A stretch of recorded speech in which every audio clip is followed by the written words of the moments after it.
Nice.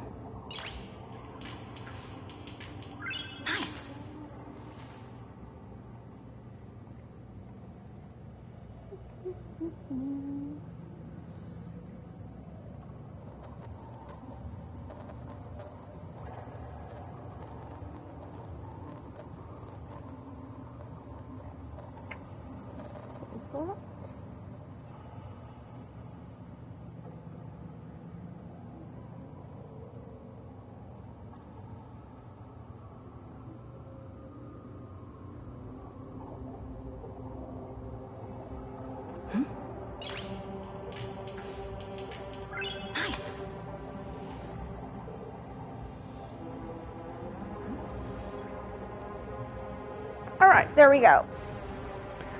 I have slept, I have showered, I have eaten, I have coffee. Let's finish 3.3 and get our hearts broken. The transport platform's route is blocked by rubble. Partner, help buy us some time.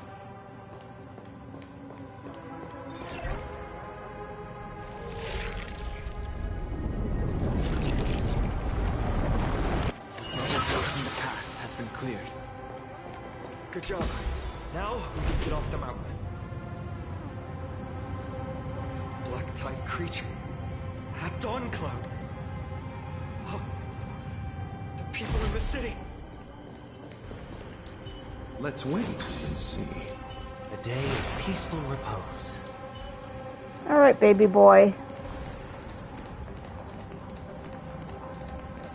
Light up the dawn.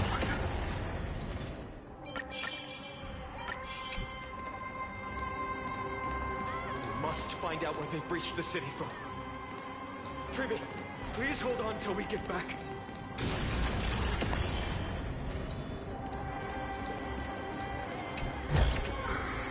Is this also a blessing of the Trailblaze?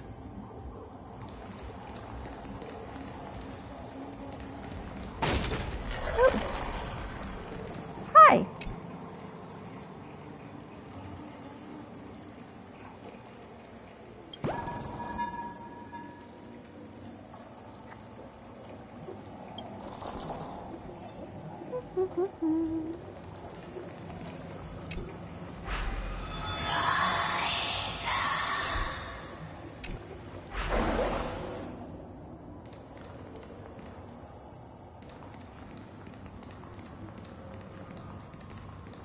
Light up the dawn.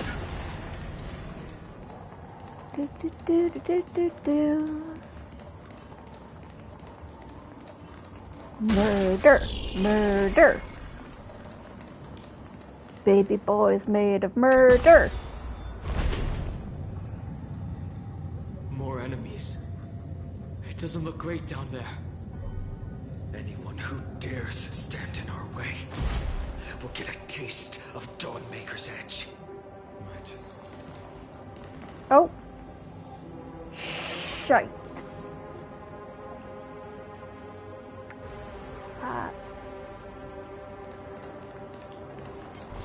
Light up the dawn. Tell me that wasn't something I missed.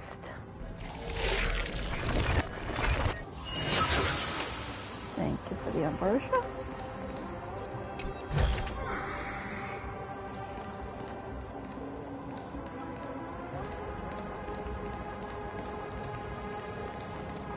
Light up the dawn.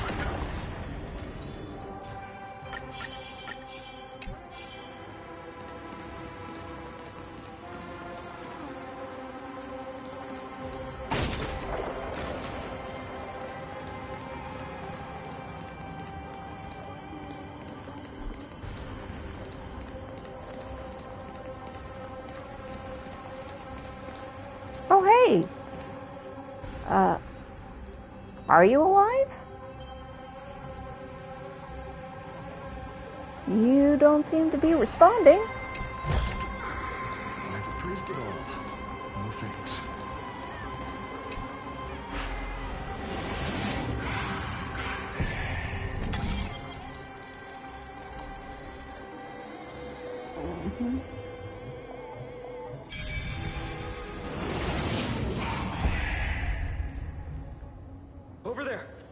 Kephalli's core flame is being kept in the center of the council.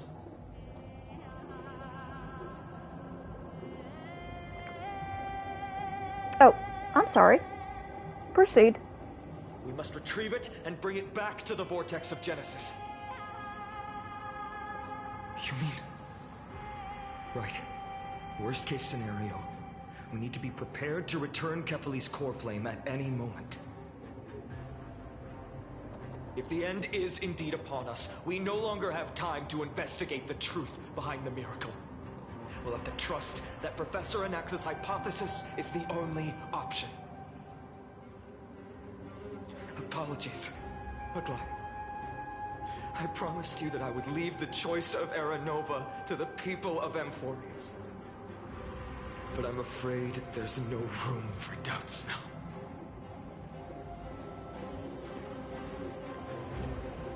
Did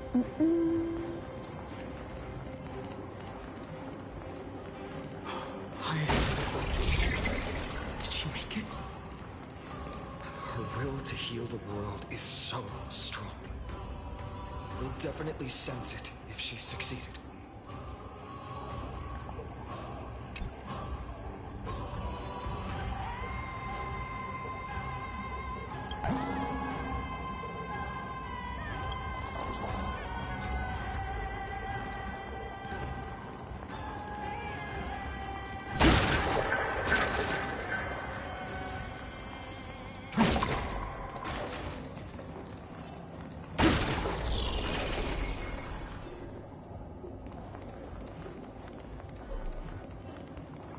Hello, how are you? Goodbye.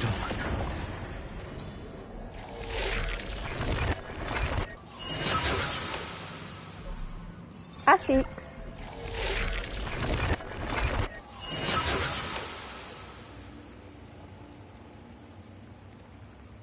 Asik.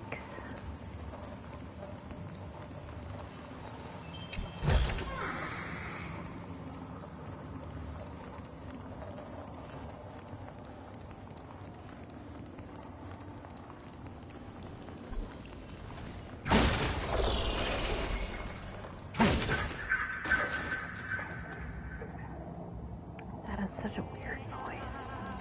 Is that... Oh, Shit. Sky Father Kephalli, please Sorry. forgive these ignorant and lowly children of humanity.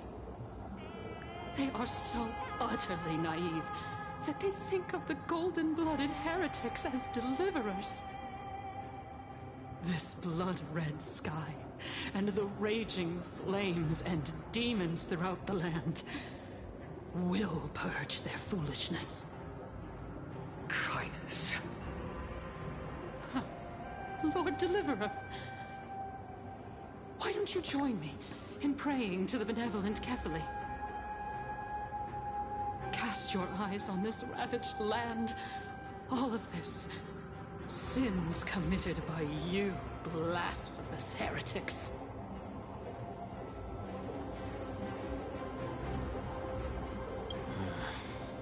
We should not waste our time on a pitiful madwoman.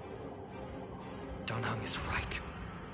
My sword yearns to end your pathetic life. But to a cornered dog like you, the most deserving punishment is to personally witness the Chrysos heirs fulfill their mission. Only then will you truly know how meaningless and foolish your past transgressions were. Fulfill your mission. Kephalli's core flame is long lost to the winds. How will you fulfill the prophecy? Lost to the winds? She's gone completely mad. To the point where she's just spewing nonsense. For the longest time, Kephalli's core flame has been worshipped here. Only core members of the Council of Elders know how to activate the core flame casket.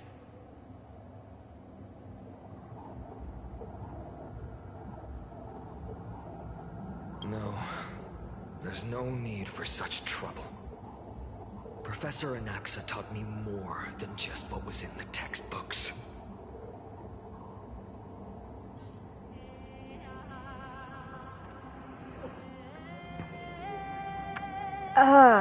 sometimes it just, you have to be slower. So I don't cut off the voice acting. Anything to say, Kindness? There is something you have to say. The sins of the Chrysos heirs have finally transformed into divine punishment. None of us. No one can escape. Leave her. Focus on the objective. Yes, sir. During his time at Dawn Cloud, Professor Anaxa conducted surveys in various areas. I still remember the words he used. I hope it works. All-knowing Father who bears the world, please share a glimpse of your merciful gaze with me. Cast down the Titan's fire that hangs at the pinnacle of the world, for your devout creations to behold.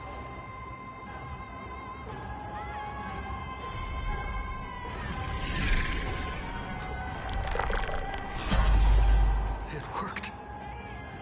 One step left to undo its arcane seal. Partner, I may require your strength again. Okay. Keyholes will appear on the exterior and activate. Continuous rotate. A projection will be generated. Alter the projection. Puzzles and puzzles. Green, the projection is correct.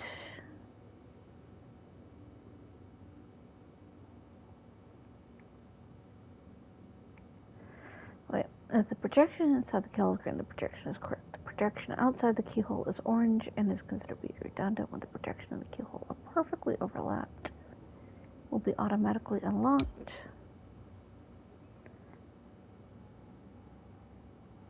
Oh. Interesting.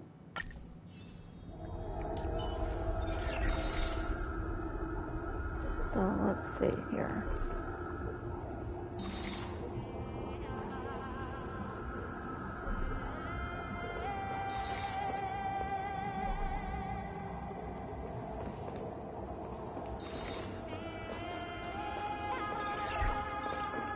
Nope, let me...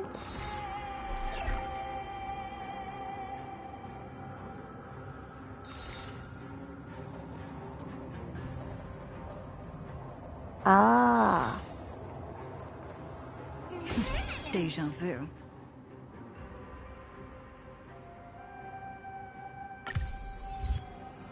Alright, take this. And we click that, thank you.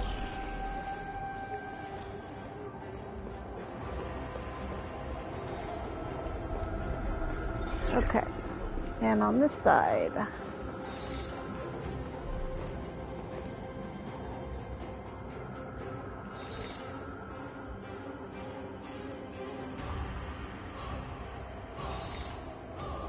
Okay.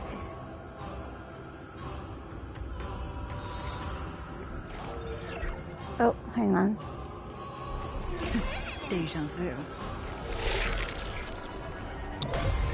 There we go. We did it!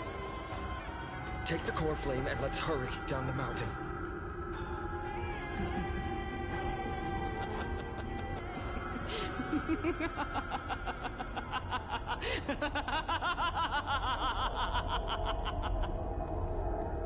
That was a good cackle. Donahung, can you use the spirit water art again? I've used up all the spirit water I brought. And just now, after we left the Eye of Twilight, I felt the waters of Amphorius severing their connection with me. Is this also a result of the Black Tide? Looks like all we can do is sprint down the mountain.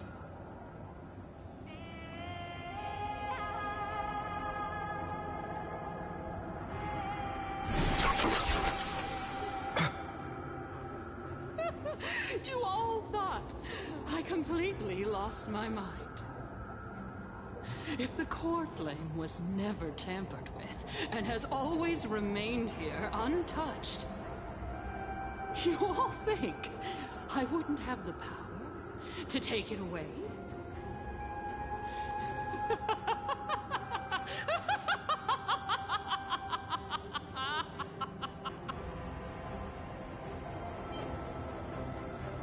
Calm down and think carefully. I'll do my job. So you need to make sure you don't die before you pay me. There's no need to worry about the core flame's whereabouts. Let's just descend the mountain.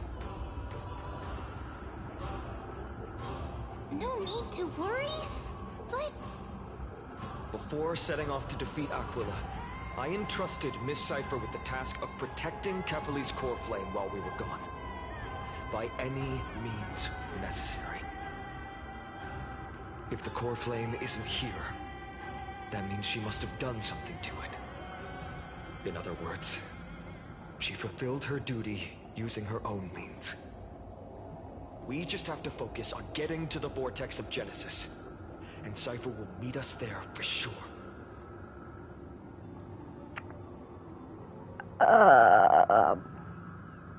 Whoops.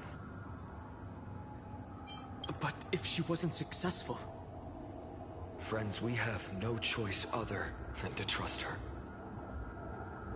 If the nearest ritual basin is 10,000 paces away, then what we have to do is to run in that direction and hope she meets us after 1,000 paces.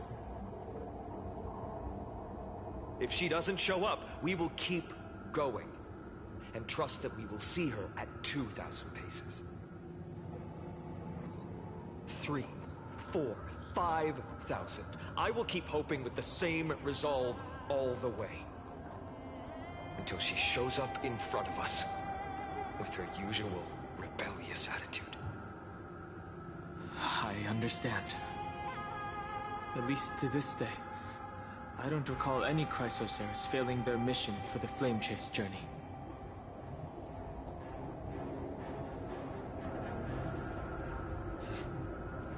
She will be no exception.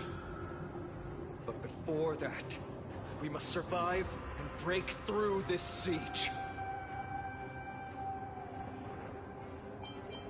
Been there, done that. That which is seized must be repaid. Come on, I choose you.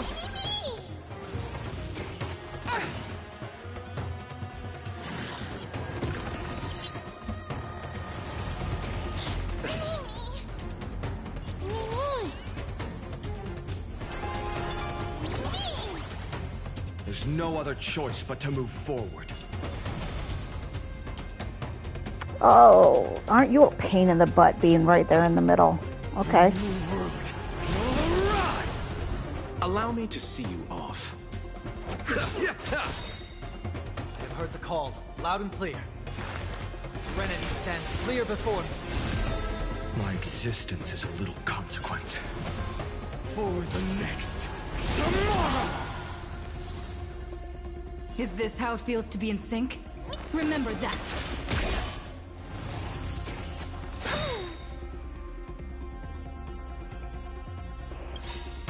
One of 3. Okay. Yeah, then we will.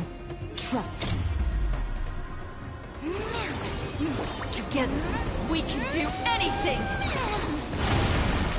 In this mortal form, I will walk with you, watch over you, and guide you on your path.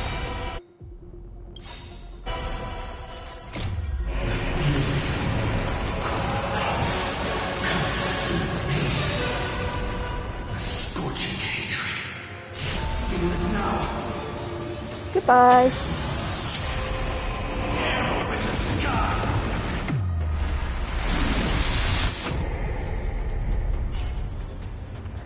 All right. Quench the flames with blood.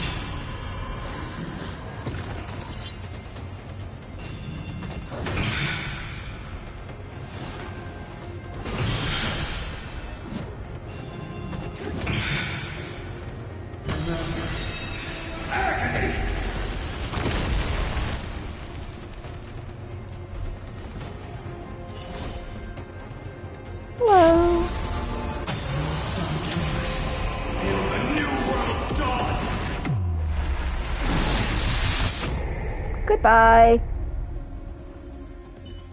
It's done. Let's go. We... Fine.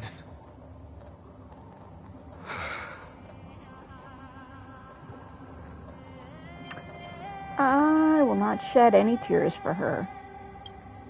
She may not have sought sympathy from others, but as a cleaner, she was willing to use forbidden arts to absorb a millennium of identities and memories for an objective that hasn't changed in that time. I suppose this is also a form of extreme but twisted resilience. Let's go. It's time to leave this place. Everyone, can we run faster? I've got a bad feeling. We could, yeah. But I don't want to miss dialogue again. Let's Luocha? wait and see. A day of Thunder. peaceful repose. Thank you.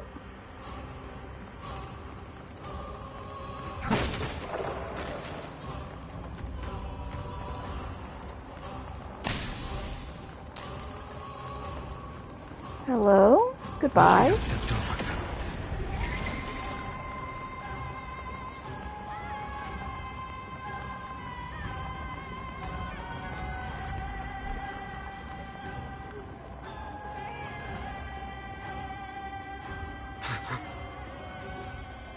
Everyone! Look, behind us! The Flame Weaver. In the end, they still showed up. I agree. I've been waiting for a chance to face them head on. But not now. If we take the fight here, then lose, the consequences would be irreversible. Come on. We have to get out of here. Keep running, and never turn back.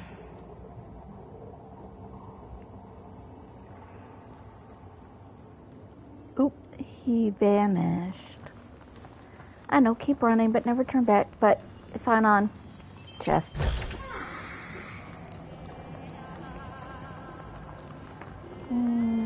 Take this. Yanis' hidden passage. We have to use it to cross the Theosphere Lake.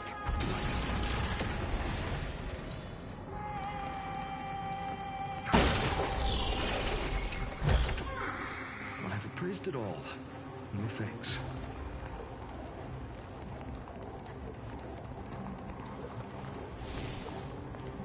Ah. That's what that is there. Yes, I found 2 nymphs. And a chest. Light up the dawn.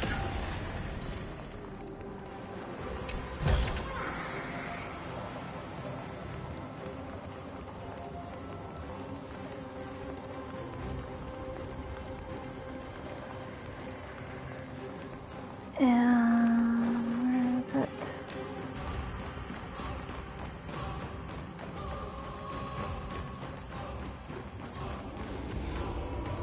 I don't see anything over there I need.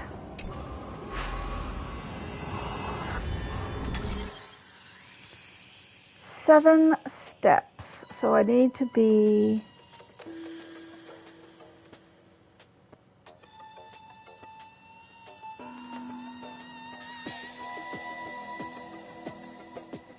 One, two, three, 4,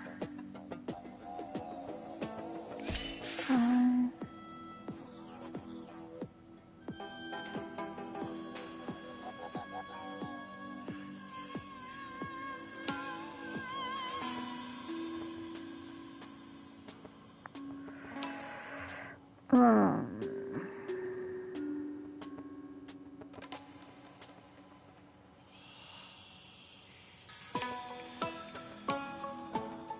What would make you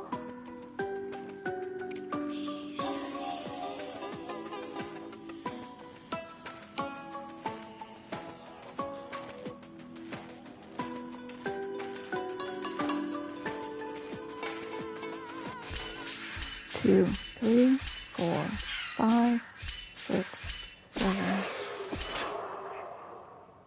Oh. Nope, I did not do that right.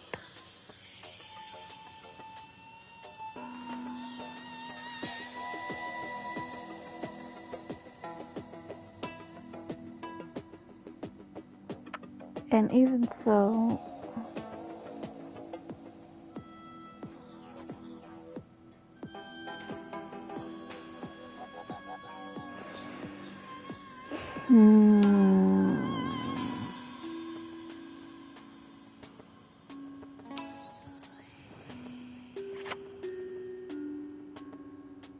One, 2, 3, 4.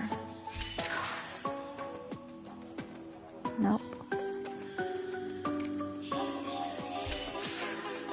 2, 3, 4.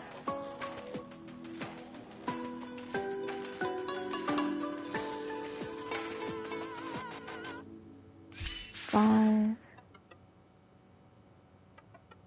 6, 7.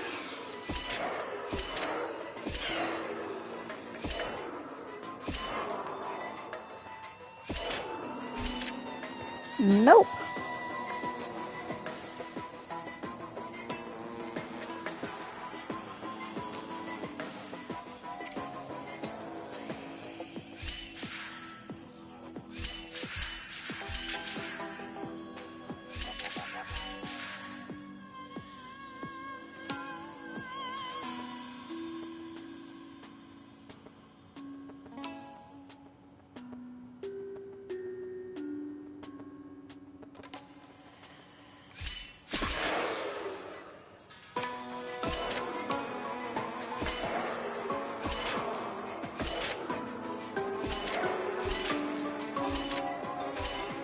Nope.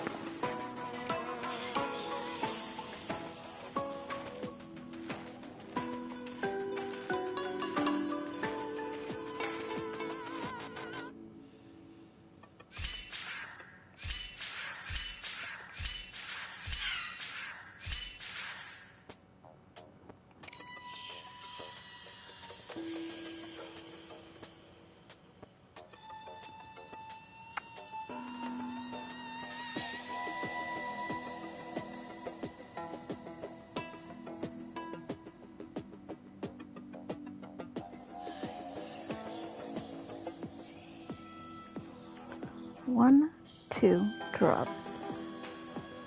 3, 4, 5, 6, 7.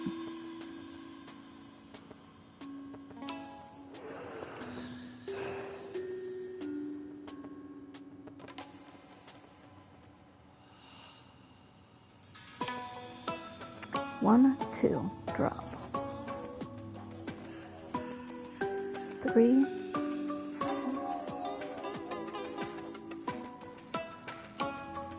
5,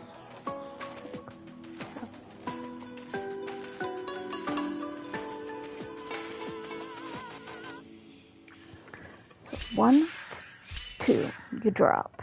Go 3, 4.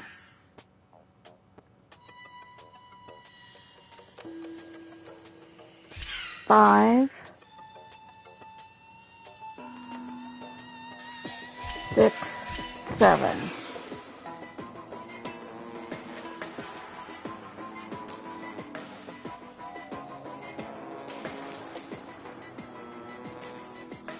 But I'm in the wrong spot.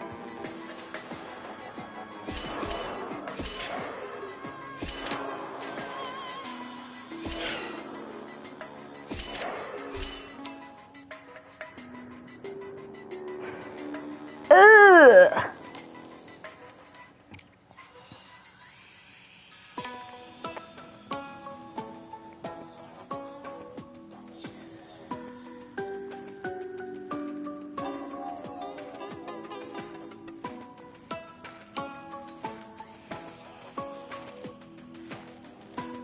So 1, 2, you drop. 3, 4,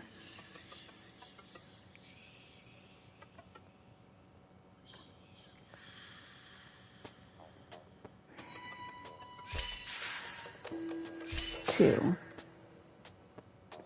3, 4.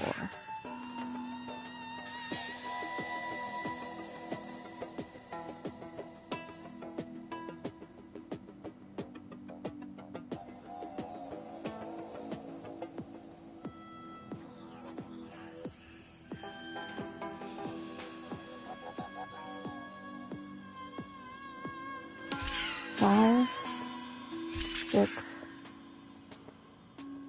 7.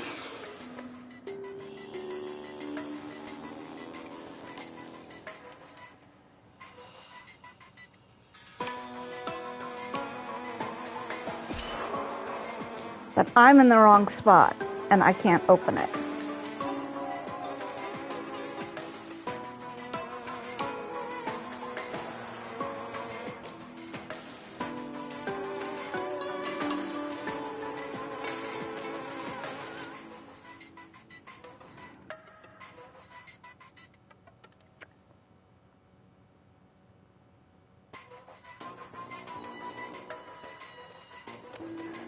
All right, 1, 2, 3.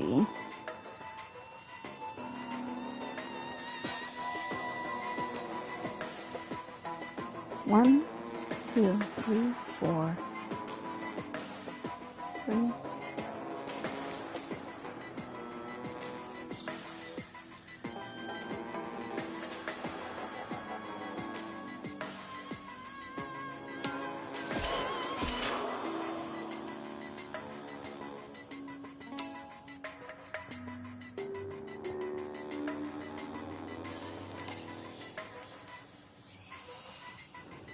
Alright, hang on.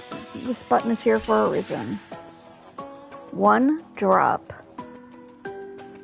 2, drop. 3, down.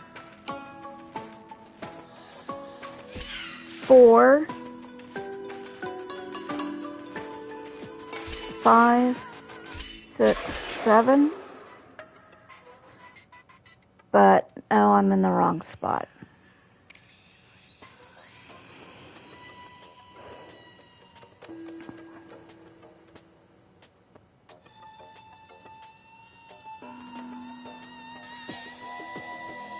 Go over 1, 2, 3, 4.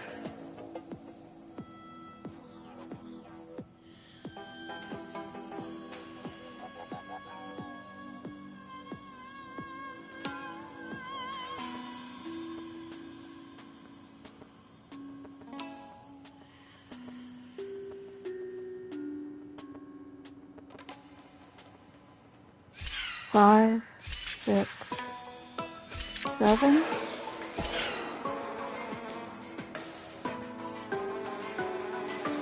Oh.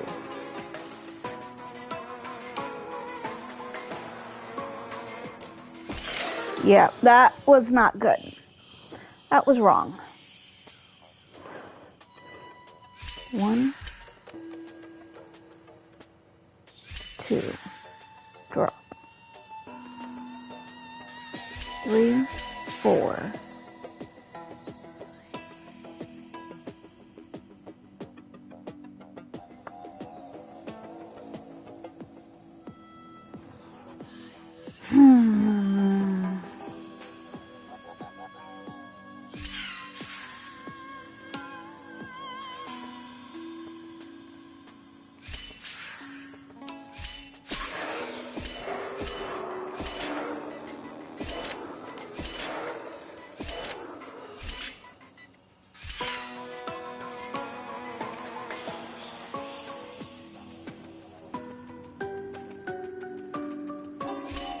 All right, let me come back to this.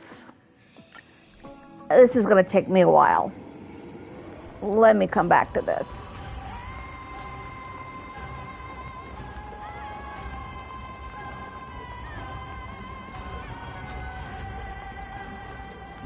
I'm going to need to think on that one.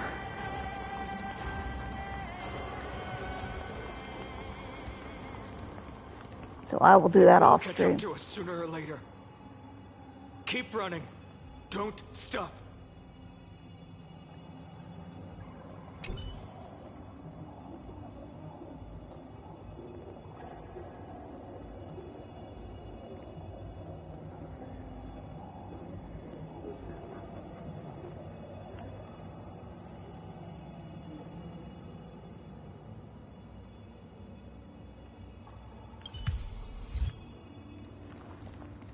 I know, don't stop, don't stop. I'm sorry, fine, I'm... Ooh. I've appraised it all. No thanks. Dang, that's pretty. I'm really sorry, but I have to take a photo for March. This is just not an option. Sorry, sweetie.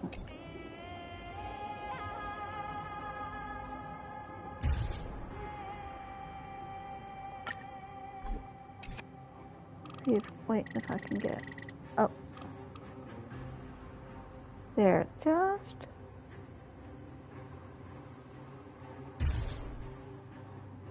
Yeah, let's save that one too.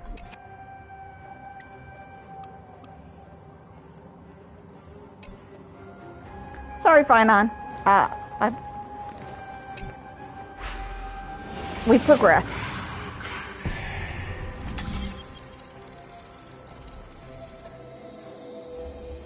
Oh, there'd be a bug.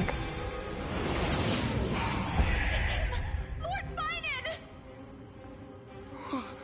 What in the world happened? Retreat to the temple. Protect your family and friends. The chaos will soon cease. I promise you.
Okay.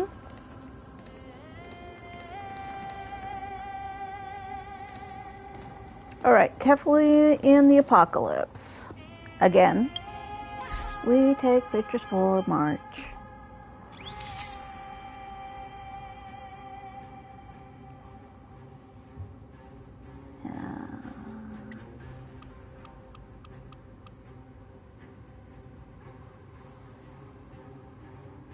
And baby boy, can you give me a...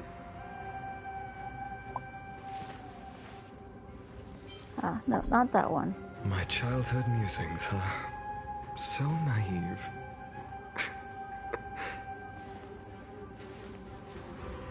We're gonna want the other one. I will walk to the end of all your wills. No matter the cost. Thank you. That's a lovely photo.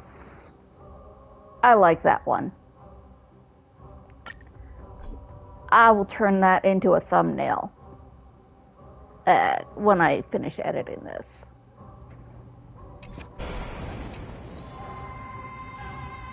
Thank you, Finon.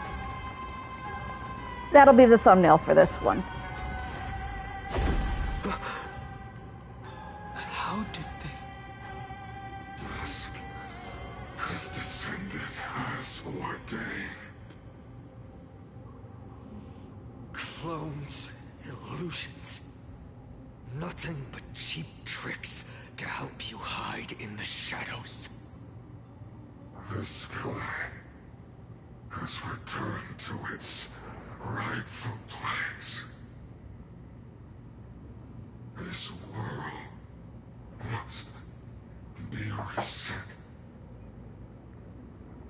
What are they talking about? The end you seek is also the miracle of Genesis. If so, you should be standing alongside the Chrysos heirs. Why do you hinder us, Flame Reaver?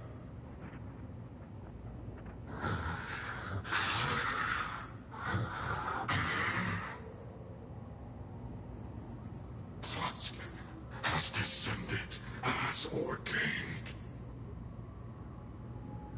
We must reset.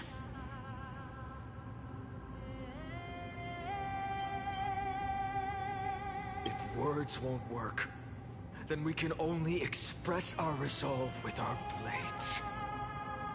We shoulder the fates and futures of too many people. We will not fall here!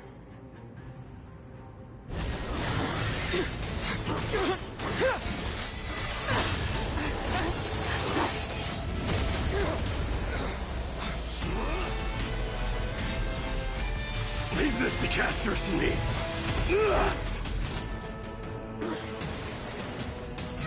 Over here! Go!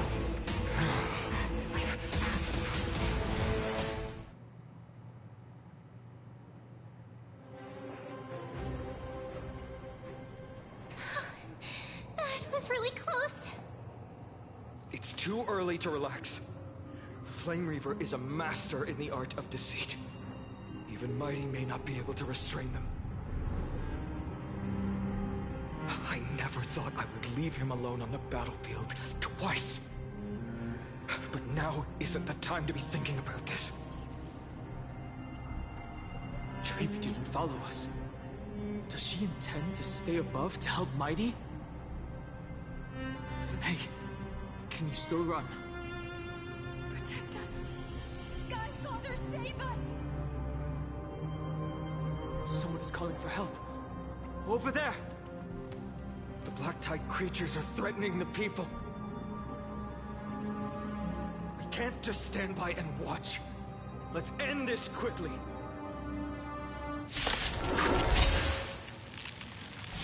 That rainbow barrier Must be repaid. Is that Hyacinth power? Pretty sure. Rainbows and bubbles. Come on, I choose you. That's our bubblegum girl. Pity, you chose the wrong enemy. Thank you for being on the side, though. Serenity stands clear before me. For the next tomorrow! Mim! Me! Me! The new world will arrive!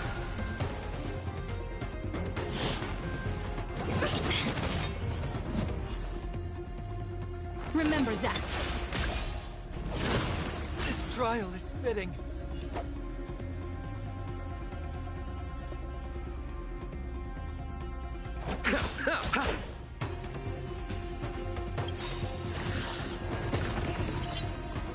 Eternal sleep is not the end.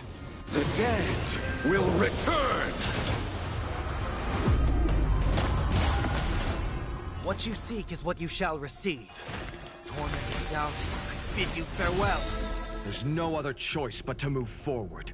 In this mortal form, I will walk with you, watch over you, and guide you on your path. For the next tomorrow!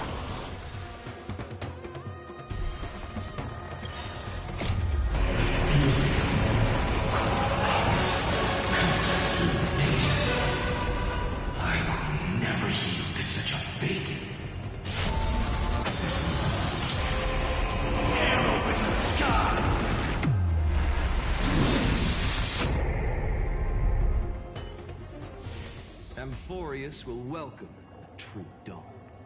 Let's wait and see. A day of peaceful repose.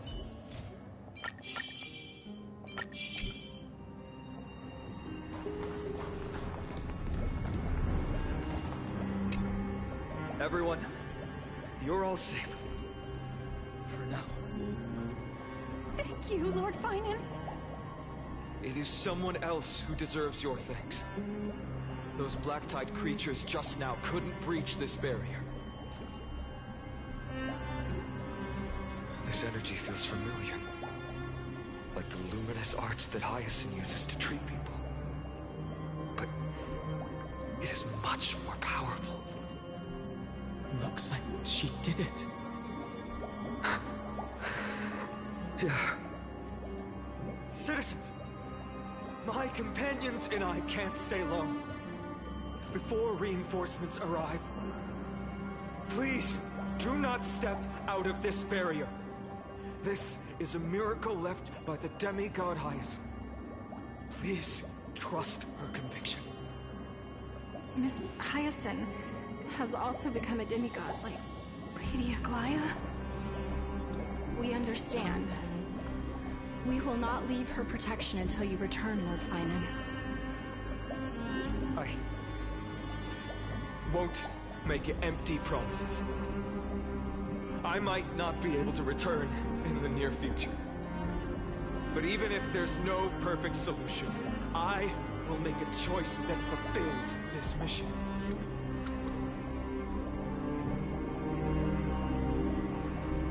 Alrighty. Where are we headed? Out this way, okay. The people in the market must also be suffering. I hope Cartonis! Quick! Let's go check on him!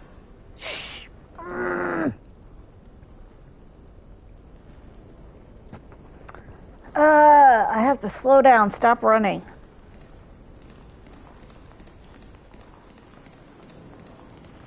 Keep cutting people off. I don't want to do that. Cartonis! Hang in there! Returned, Finan. Burning the holy city is to resist. I did all I could. You shouldn't be on the front line at your age, Grand Craftsman. Where are the citizens? What's the situation at Memorial Market? Organizing their escape. The holy city guards are. But where to flee to, no one knows. Descended from the sky, the rainbow barrier did. Protected the people, but alleviated the fear it could not.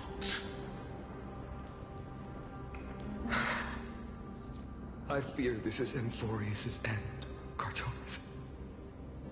There is only one way to save our home. Finally come true. The Sky Father's prophecy. Go, miracle created. Deliverer, you shall become. One more thing there is. Waiting at the vortex of Genesis, Lady Trinan is. Carefully's cold flame is safe, she said. Trinan.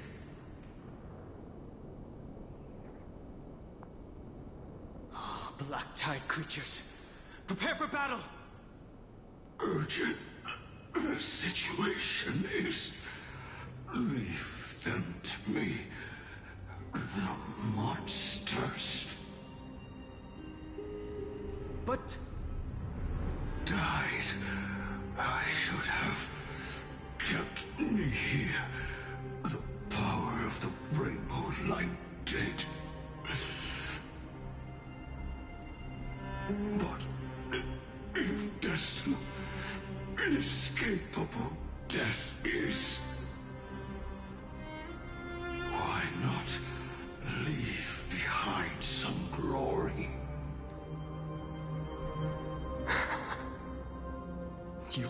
forging nothing but glory your entire life, old friend. For others, and for yourself.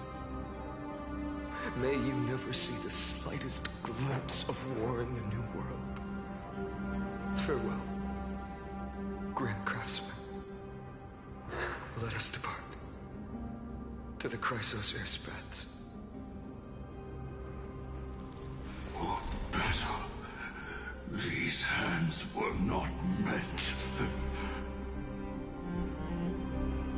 But if to protect the Holy City's future, they are needed. To the final moment, I will fight! Cortana said that Trinan had news of the core flame. As expected, Miss Cipher did not fail her mission.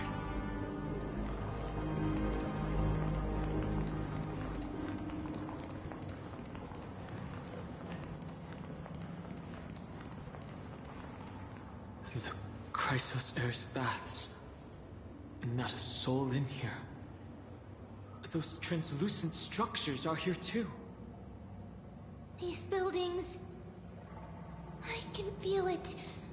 Their memories are dissipating. Yes, the textures of memories are preserved within all things in Amphorius. Even a single brick or tile holds countless traces of the past. There are no citizens trapped here, nor any signs of black-tide creatures. We have no reason to linger here. Let's head downstairs. The bath chamber isn't far away.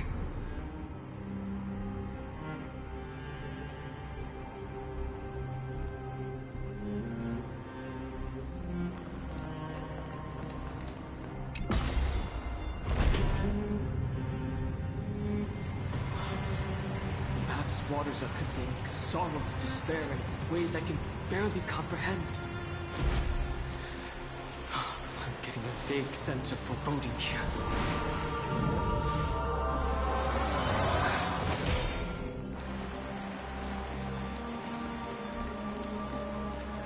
Alright, let's slow down and listen for conversation.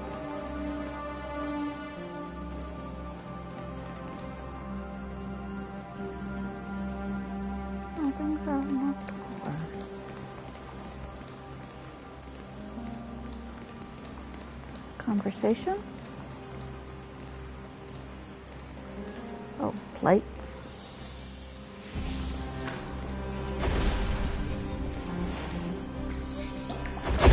To us? Don't tell me that Mighty...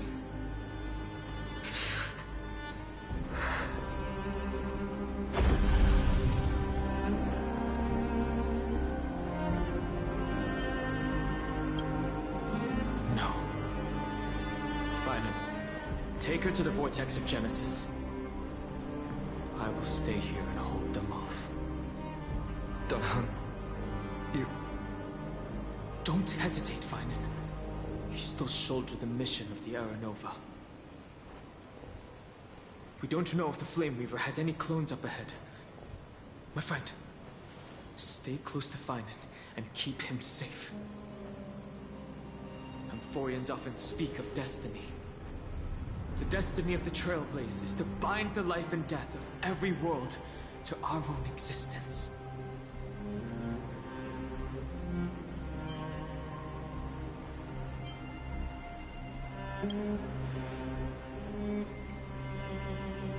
This isn't farewell. Don't worry. I'll do everything in my power to survive.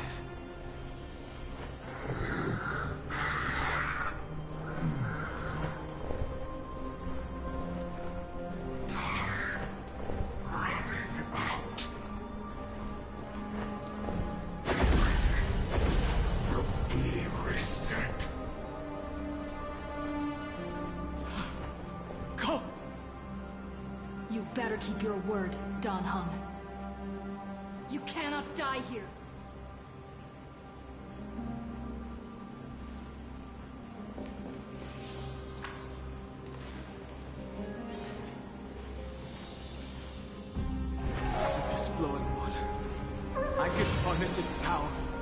purge the filth. This power, unfamiliar. Who are you? Even if I were just a passing traveler, I would not hesitate to lay down my life and protect the unfamiliar world beneath my feet.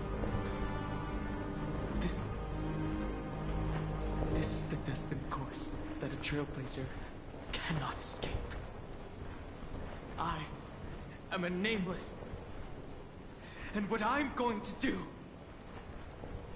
is defend all the hopes that are on the verge of fading away. Follow me. Oh, Donnie. Oh, Dan Hung. My Daniel boy. Kick his ass. You are the one thing that has probably surprised him the most in millions of years.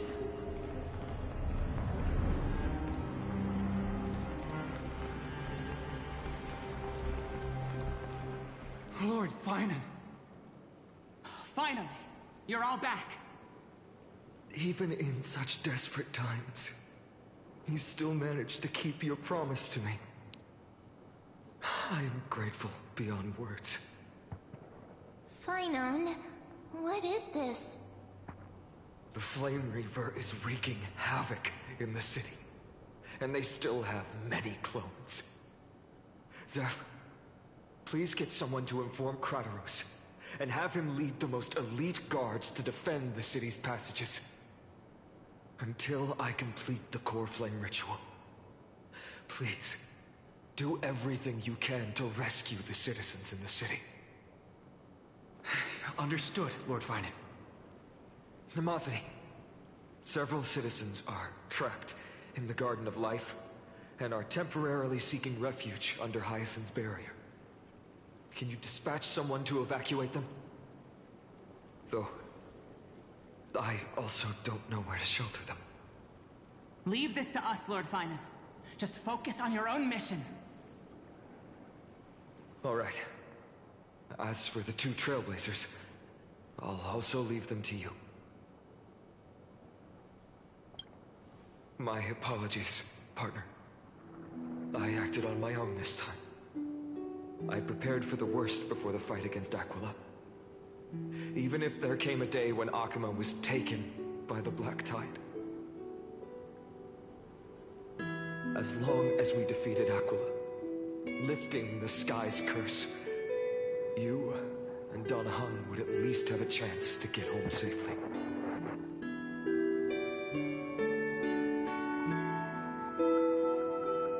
Yes, I knew you'd object, so I didn't inform you beforehand.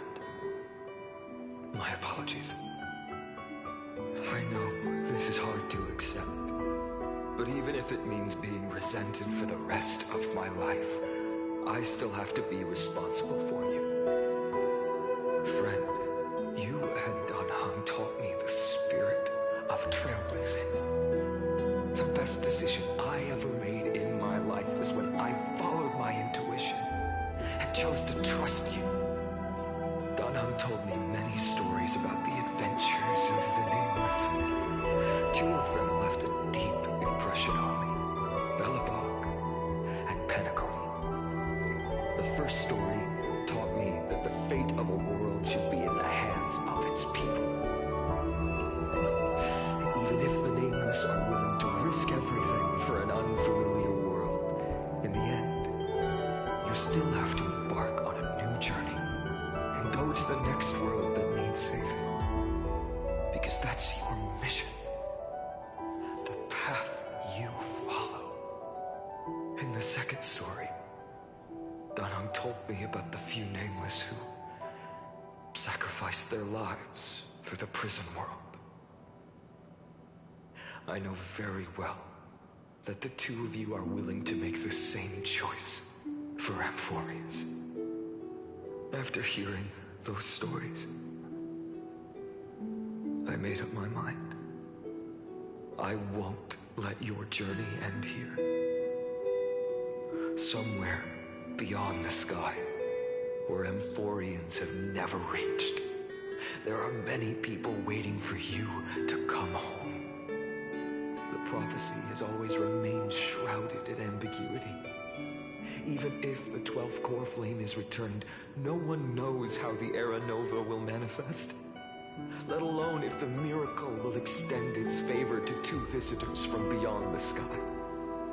Before stepping into a fate unknown, the last thing I can do is help you return to your family. Please, don't worry. Lord Finan has already entrusted Elder Lycus to fix your transport. Lady Trinan's Sentry Gate is open on the main street outside Alchemist's walls. I'm sorry for making such an unreasonable request of you all. But we live in an imperfect age, where there is never a perfect choice.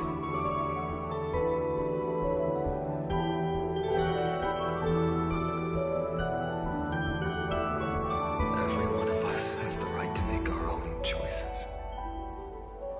If you can't accept my decision on your behalf, then use your choice to open up a new path. That's what you're best at, right? Regardless, Dunhung is still holding on for his life. Don't keep him waiting too long. Partner, one day I hope we will reunite under the constellations. When that time comes, we can hold a belated victory feast. How about that?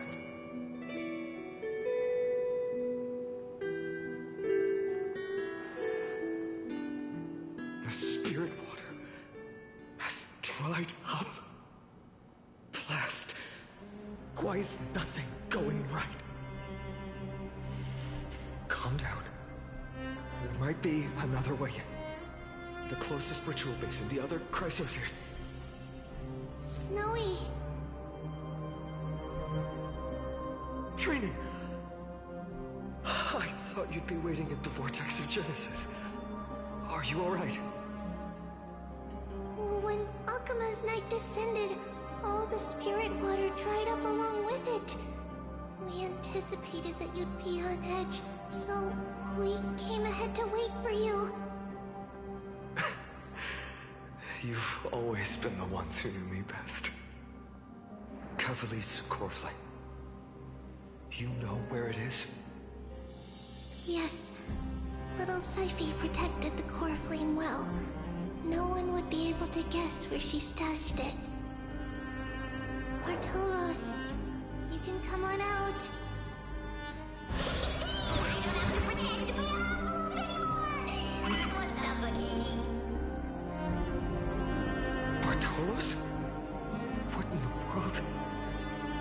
Hey, you better watch your tone, brat. That core flame that the entire world is after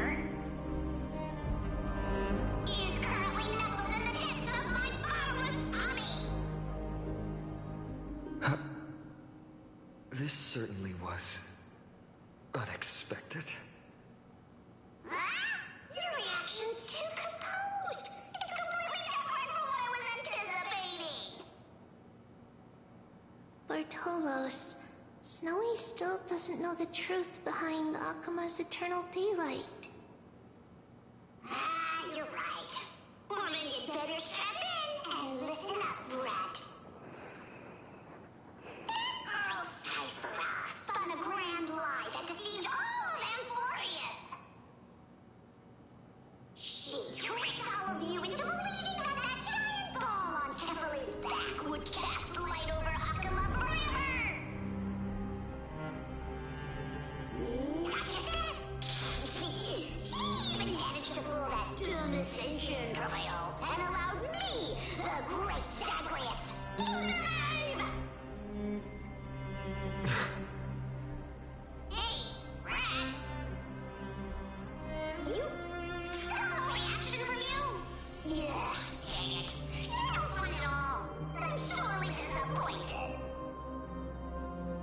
So for the last 1,000 years, what maintained Akuma's eternal daylight was not Kefali's miracle, but Cypher's lie, woven using the divine authority of trickery.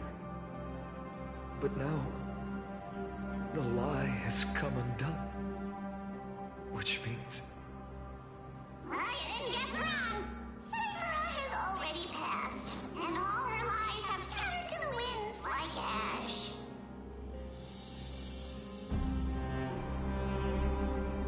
But you just said you, Zagreus, relied on Cypher's lie to keep living.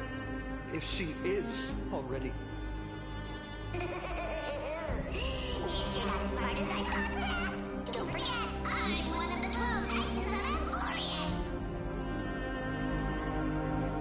And this core flame in my belly, is it not the core that maintains a Titan's life and divinity? So, you're going to hand the core flame over to us? Just like that? Just so. How about it? Let's hear some groveling gratitude, huh? Why? In the myths, Zagreus was the most cowardly and shameful of the Titans. Hey, stop slandering me with those fabricated tales. My pursuits are far greater than one measly life. Let me tell you then, my lifelong ambition was to work with Cypher to conjure the greatest trick in the world. Assume this world holds 100 million possibilities, and no matter how one looks at it, 99,999,999 of them all point to outcomes of certain destruction. But with an exquisitely brilliant scheme, we fooled all the fools, villains, and disasters of this world, and achieved that 1 in 100 million possibility. This is the miracle I wish to achieve in my life's pursuit, even at the cost of turning into this. Take the core flame with you, Brat. Go finish your mission. Remember this well. What saved Emporius wasn't the grace of that simpleton Kefali, nor was it the babbling of that child Oryx. It was the divine power of me, scorned by all, in the millennium-long lie of a cat-eared thief.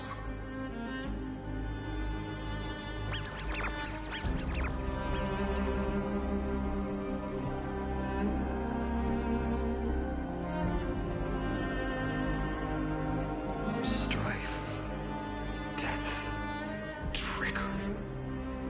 So those signs deemed as harbingers of calamity will also leave behind marks in the tale of deliverance. With this, the final core flame can be returned to its rightful place.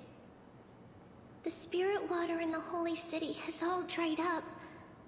We can try to break the sealing magic of the Goose's priests, and use the Century Gate to send you into the vortex of Genesis. But that will likely exhaust any remaining power of Janus that we have. After that, the rest is up to you, Snowy. Farewells. I've almost grown numb to them at this point. Right now, I can't even utter a plain goodbye. Snowy. Don't worry, Trina. I'm no longer the empty shell that Aglaya brought back to Akuma. For every companion who couldn't reach the end, their conviction to save the world became a part of me, piecing together the soul I once lost. I lost my home village, but you, Aglaya, and everyone else created a second home for me. Now that this home is also in danger, it is my turn to repay your kindness and create a new world that can carry everyone's wishes. I hope that in that new world, a new sun will rise, bringing one dawn after another to all. Snowy, you've grown into the person Aggie always dreamed of.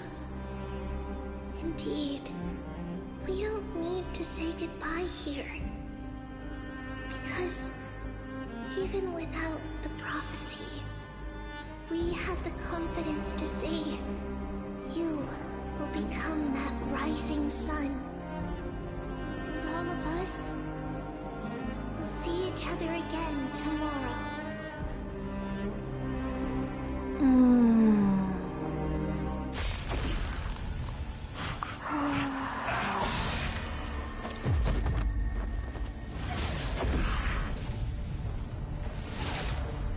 All shall bid farewell to one,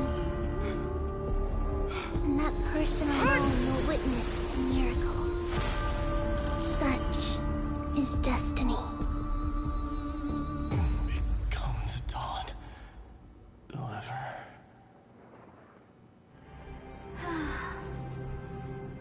Burning skies, shattered statues, corpses strewn everywhere. What a mess. If this is what the inside of Amphorius looks like, it's truly shocking. To be honest, I was initially skeptical, but right now, I'm starting to see your point. Screwy.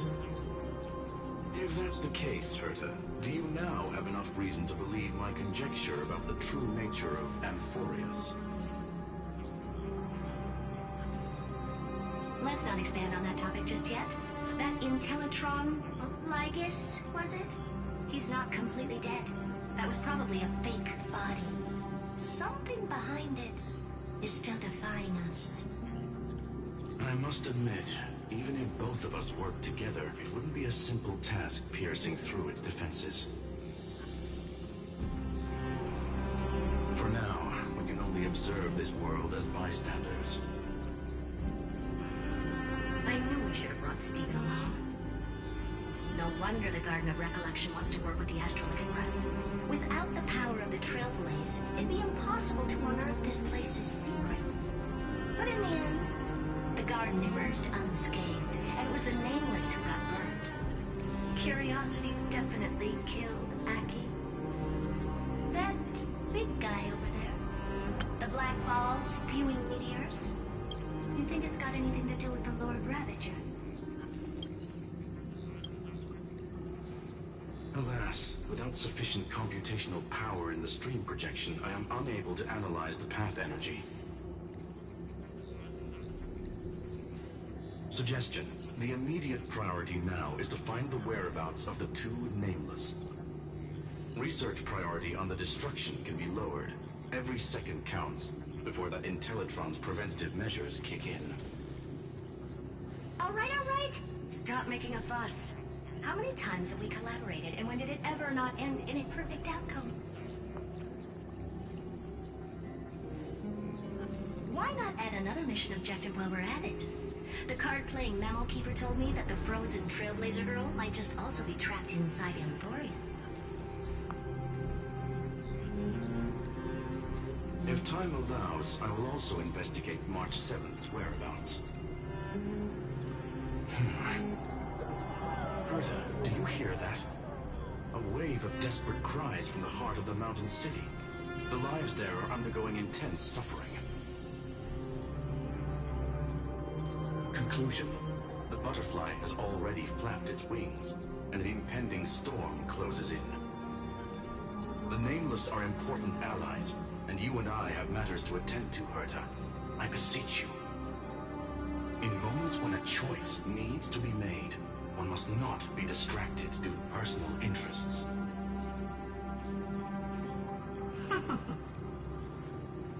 Of course I know that. Fate really is a game of dice, Screwy. Who'd have thought that thing, one sowed chaos across the cosmos, causing the Intelligentsia Guild to splinter and disintegrate. It wasn't until I cracked the solitary waves theory that its lingering effects were put to an end. Yet, in a forgotten corner of the cosmos, one slipped through the net and remained operational. And it was this machine that eventually became the cradle for the birth of a certain Lord Ravager. The source of Emporius' tragedy is an Emperor's scepter that survived to this day.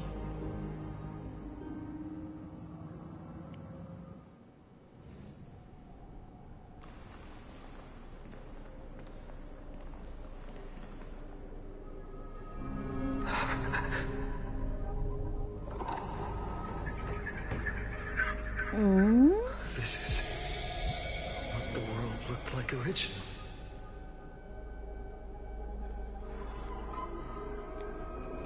What are you doing here? Answer my question, Locket. Ah, another hero has arrived at the Vortex. I can no longer remember how many times this has happened. The author of each epic, as the prophecy has foretold, stays their pen at this point. Just like each cycle of the extrapolation, in accordance to their primordial design, ends here.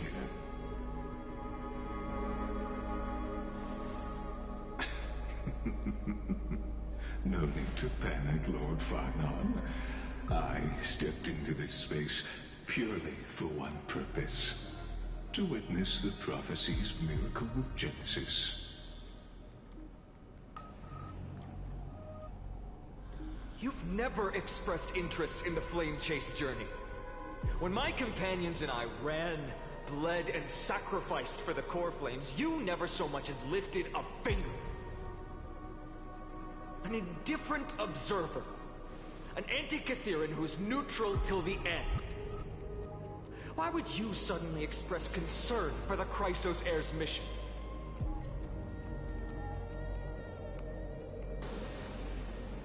When that lone swordmaster left everything behind, plunging into a sea of madness, I was on the shore, listening. When that mighty lord shed his armor, filling the crevices of the earth with his iron bones, I was on a mountaintop, gazing down. Across 1,000 years of the Flame Chase journey, I have witnessed the ardor, resolve, division, and unity of the Chrysos heirs with mine own eyes. Just as you were all born to shoulder the guidance of the prophecy, I too have bathed in the gaze of distant stars, have seen the deepest, darkest of destinies. I will become the most loyal reader of the epics, a spectator voraciously consuming the valorous deeds of you heroes.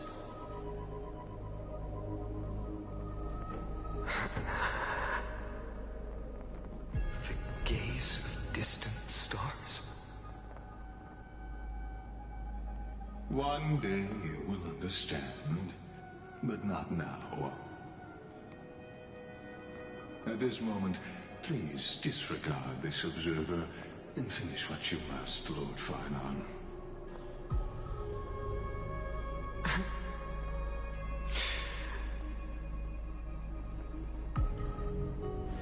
I once believed that as long as I chased the flames relentlessly, the fog before me would clear, and fate would reveal its truest form. But along the way, they, of all who passed, never once received the justice promised by the prophecy. I have perceived. Outside the vortex, the world is collapsing, and the children of humanity are crying. But you, Lord Finon, will bury the old world with that core flame, bringing all things into a gray unknown.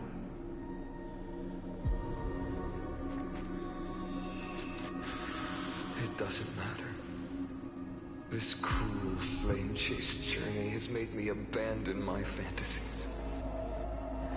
The future is not a paradise with a gentle west wind waiting for us to step in. If what lies ahead is a mass of chaos, I will tear it apart. Then usher in the first ray of blazing sunlight. All shall bid farewell to one, and that person alone will witness the miracle. Such is the will of fate.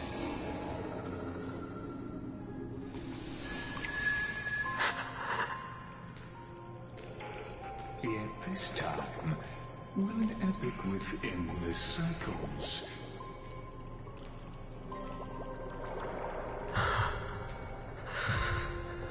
Is it you?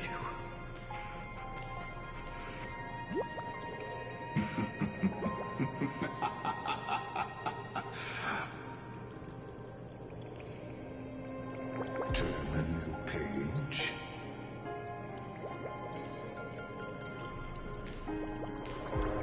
Of course.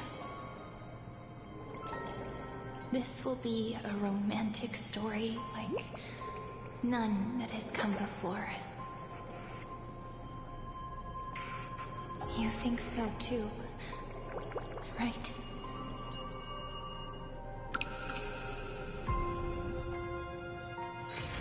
Peaceful days are like breezes, carrying the scent of weeping.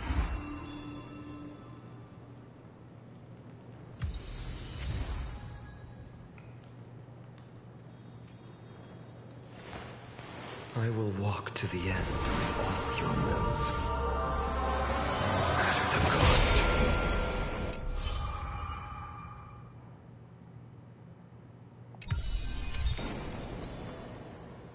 Okie dokie, what has happened here? I think we might have hit.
Okay, so I cannot talk to you because you start 3.4. Okay. So let's do the memories.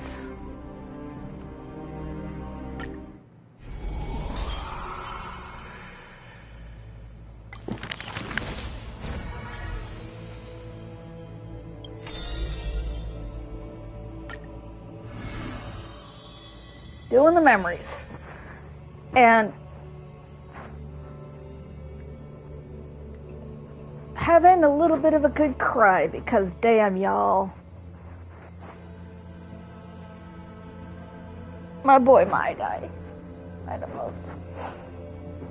Anybody still alive? Anybody at all?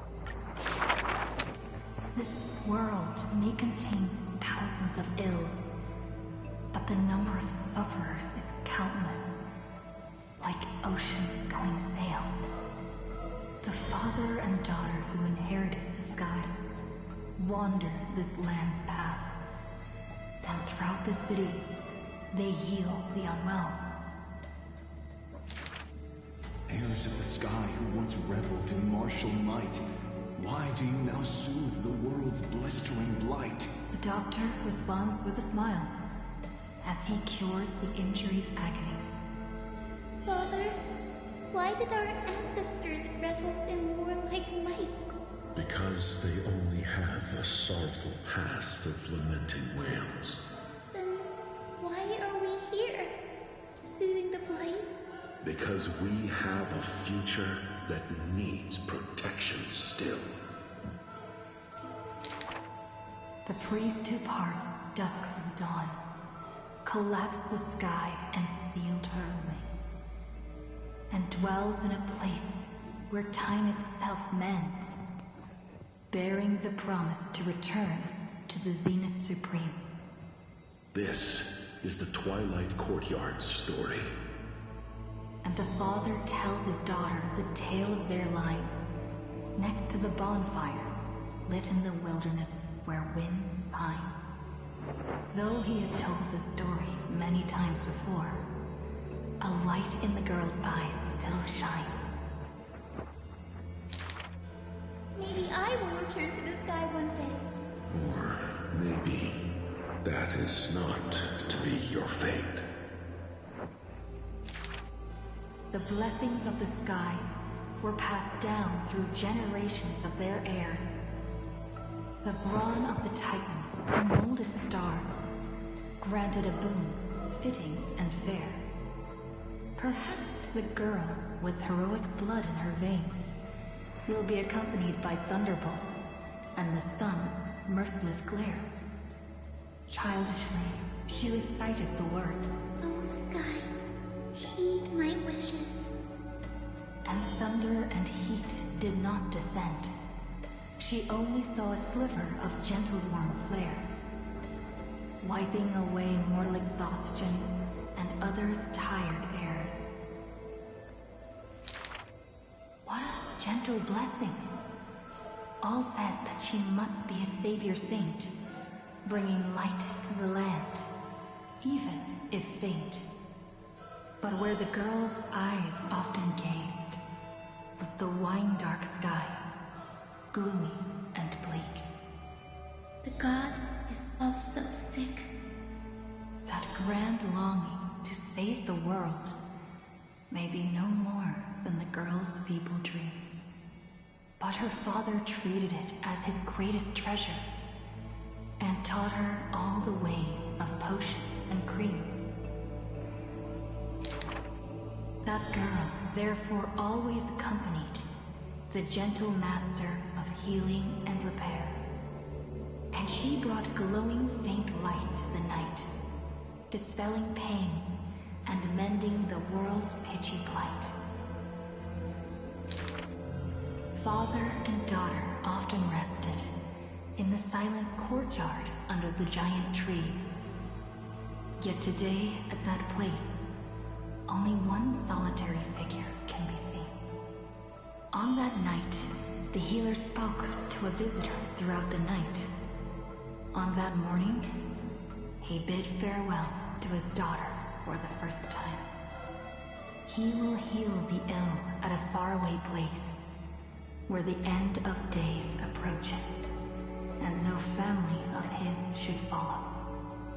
You have learned the craft of healing and understood the blessing, but a light more radiant still is needed to heal the entire world. The departed healer never returned, and the girl never left. And that rather lonely courtyard stayed silent as it was before.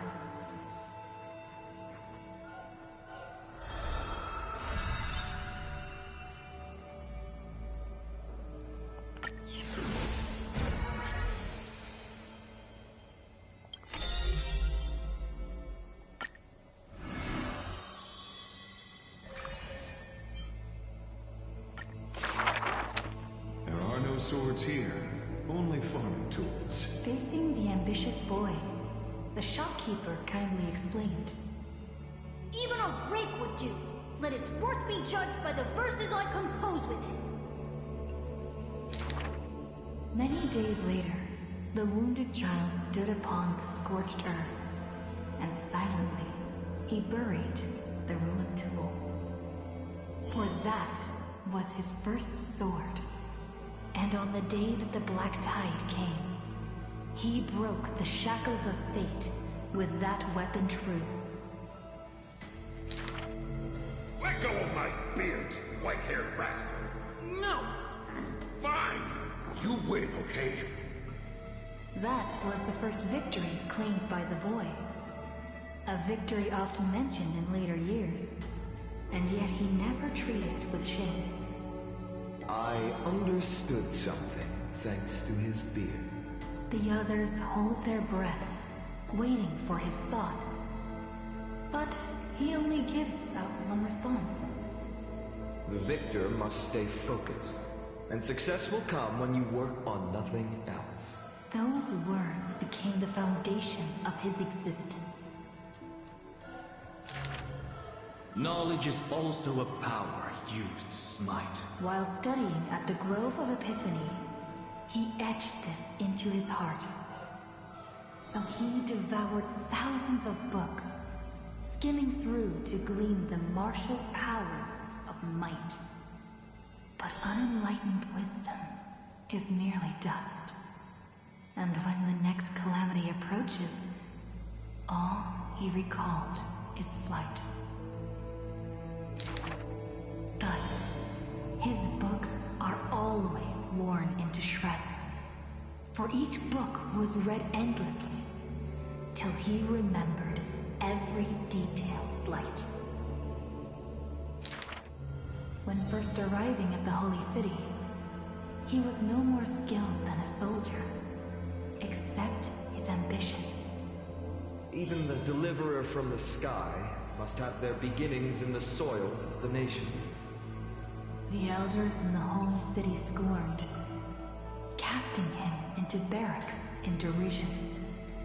But none expected it. This new recruit of unknown history made his name in one mission. Some asked him, which teacher caused such improvement? He answers with countless names, including the Inquirer's own. Only one who treats the world as their teacher can bear its eventual destiny. Those with golden blood are bound to succeed. The golden heroes are born as gods, beloved. Such words echo in the man's mind. Yet he knows glory is not where the journey begins. He misses the buried rake, worshipped the enemy with the long beard, mended his tattered books, and polished the barracks' dust-covered gear. What forges a hero is not destiny from above, but the long journey that follows. Now he stands here and looks back, and his path twists into a winding path. The long road to the sky stretches ahead, and towards the blazing white sun, he pens down Deliverance's name. Damn, boy! You shredded under there.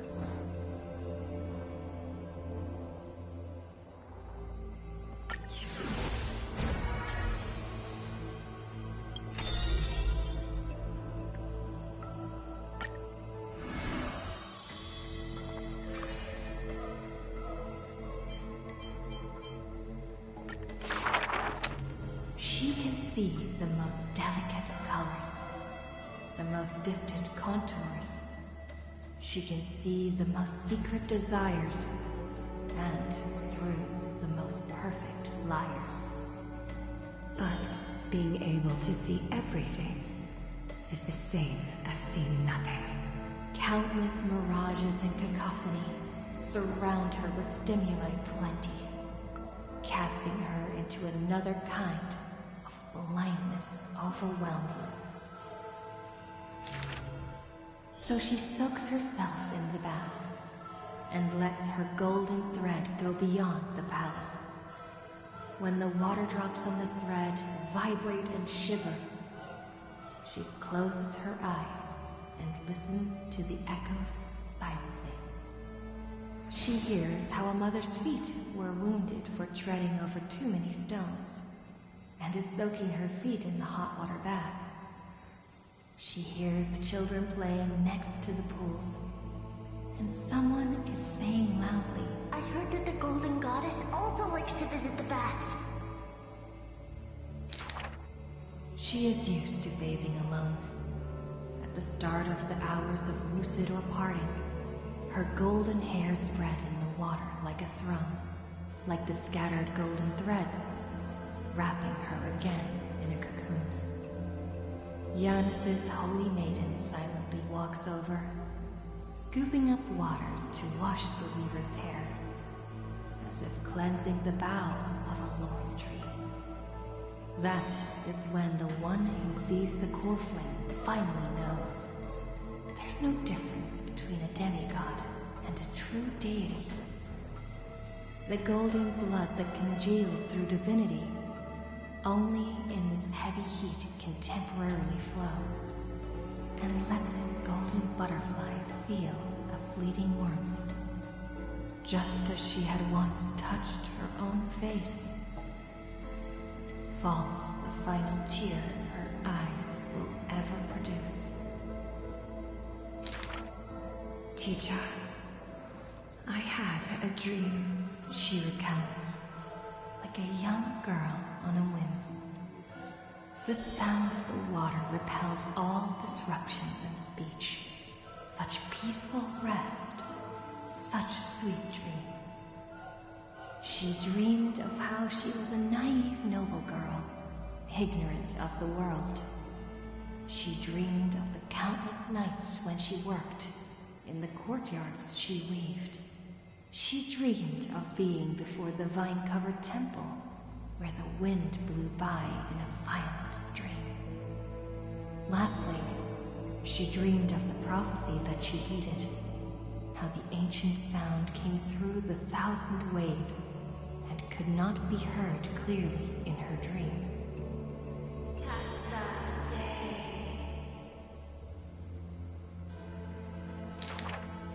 The dawn device is always glittering, and birds are always chittering.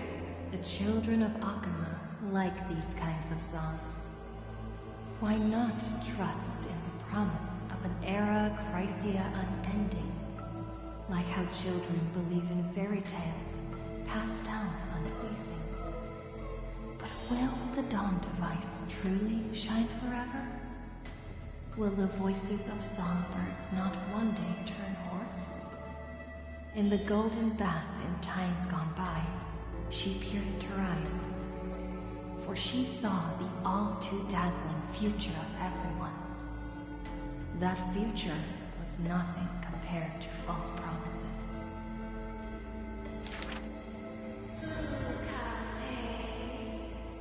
The gods have already determined her destiny and her passing. She knew. She has long known. The red-haired child appears worried. You are aware of everyone's fate, yet never speak of your own future. The child who passes along the prophecy understands that to lay such a heavy weight on one person is comparable to the dawn the world-bearing Titan's shoulders. There's only one future for silken threads. That is, to weave magnificent clothes for others. She takes the children's hands, inviting them into the pools, intending to use warm water to wash away their concerns. Yes, before the toll of the bell that announces the hour, before the meeting to judge the flame chase begins. Do not waste the rare good dreams, or the languid waves warm as tears. She mutters as destiny slumbers in her arms. The one that wears this elegant attire in the future must bear the weight of the silk threads.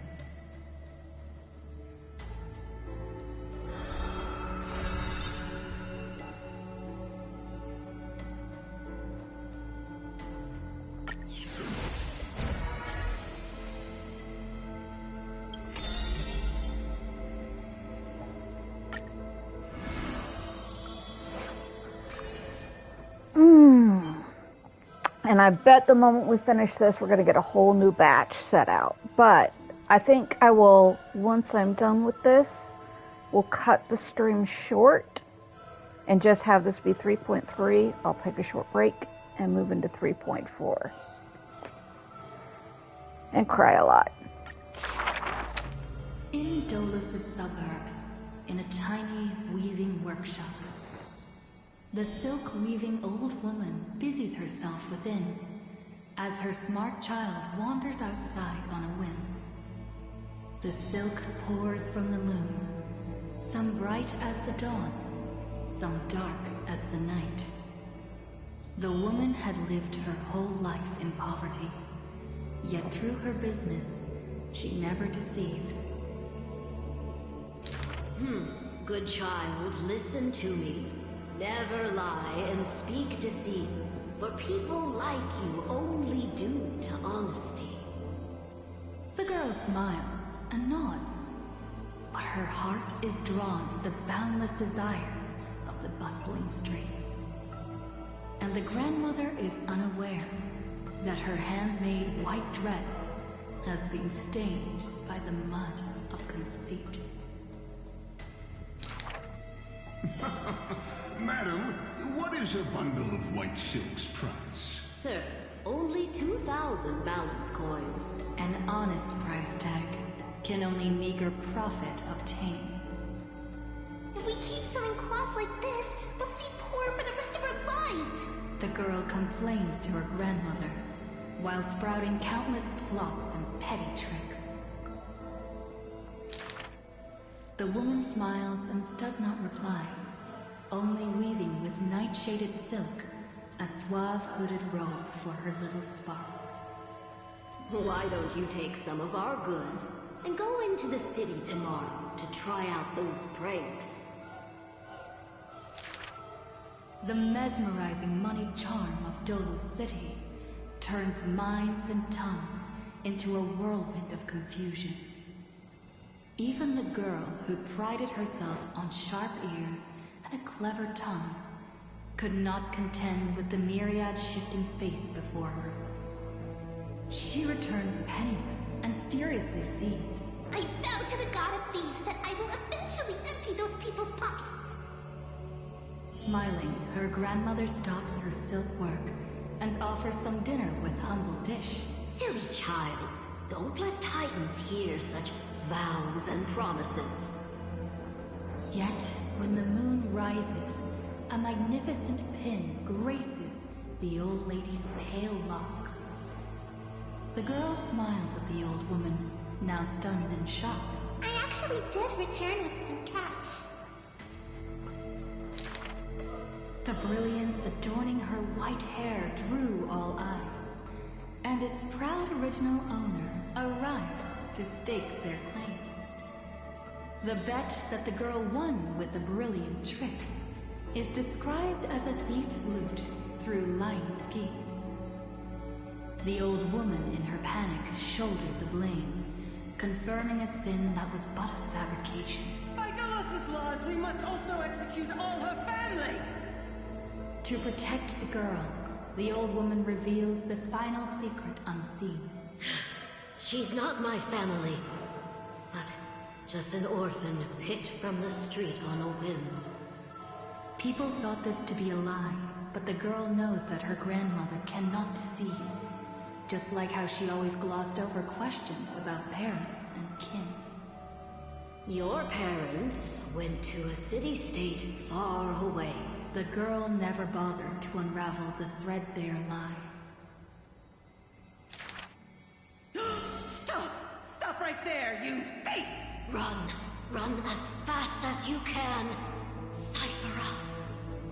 The lies overthrow the shop and tear apart the good woman's good name, leaving the girl with guilt and grief.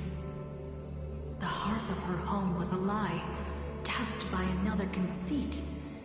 But if her sleight of hand had better skill, would it have made that fire burn forever? The girl pulls down the hood and sinks into the starless dark. I vow to the god of thieves. And from that day, she never left empty-handed, her words woven with deceit. However, back then, the girl did not realize that the people did not covet one simple pin, but the golden blood flowing beneath her skin. Poor Cyphera.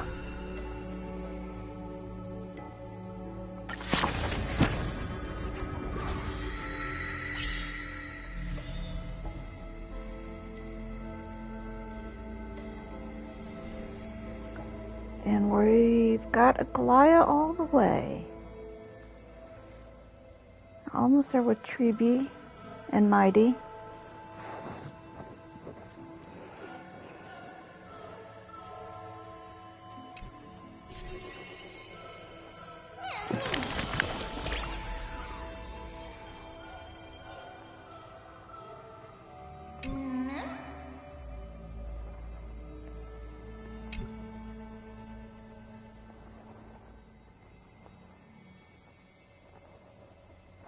Yeah, to the future of the city.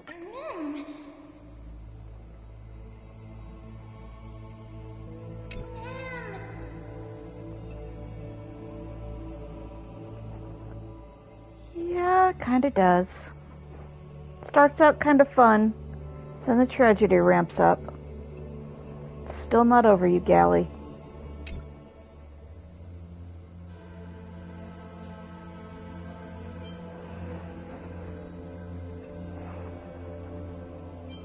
Let's say it's inevitable.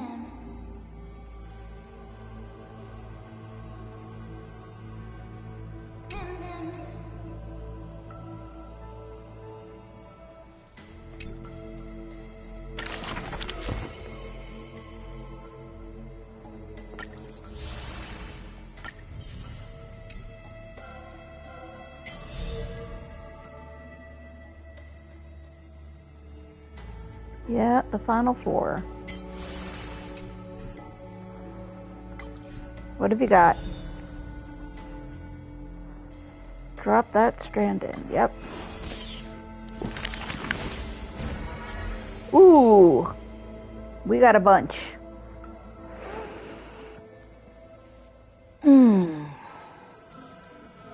That's what I thought. Alright, we'll get through this, then break time.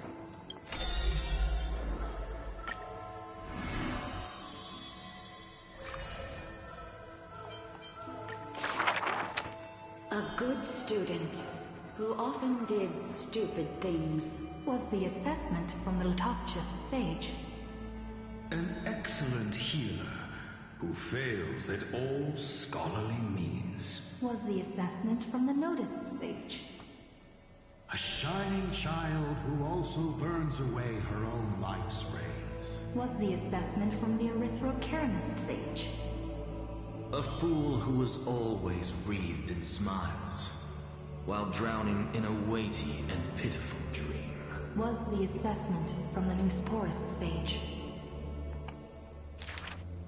The girl had visited all the schools during her time studying at the Grove. She refused to become a scholar, despite her exemplary grades. Instead of increasing this world's knowledge, I prefer to reduce its pain. While the sages faced her words in silence, the Neusporist sage alone decided to hire her as assistant post-haste. An apprentice who spends wisdom is more precious than scholars who hide knowledge away.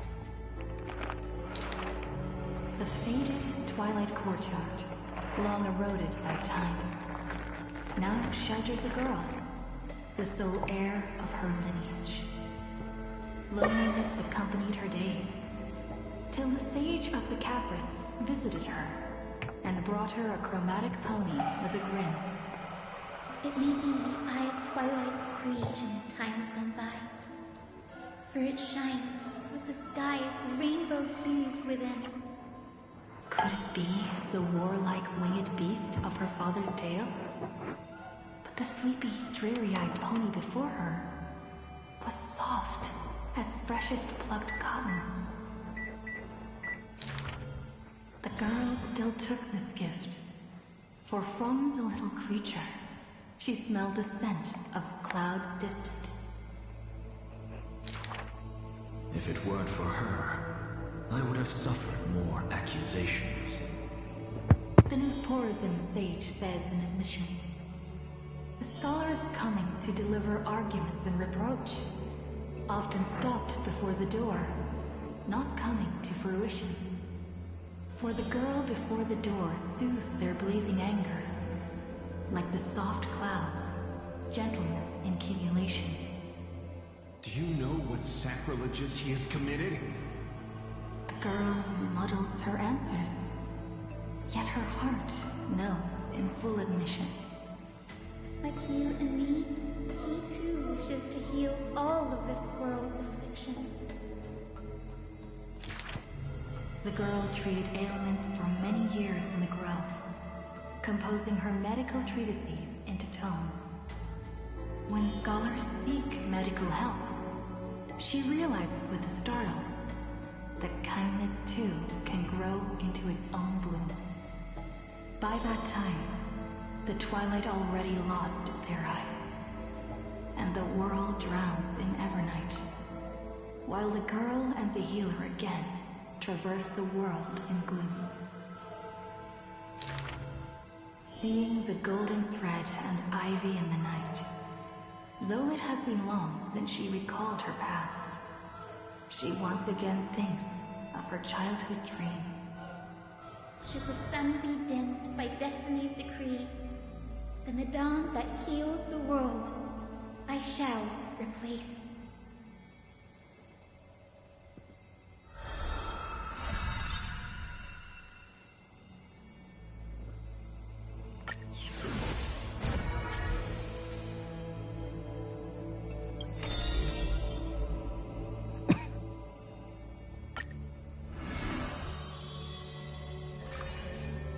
Oh, getting both. Alrighty.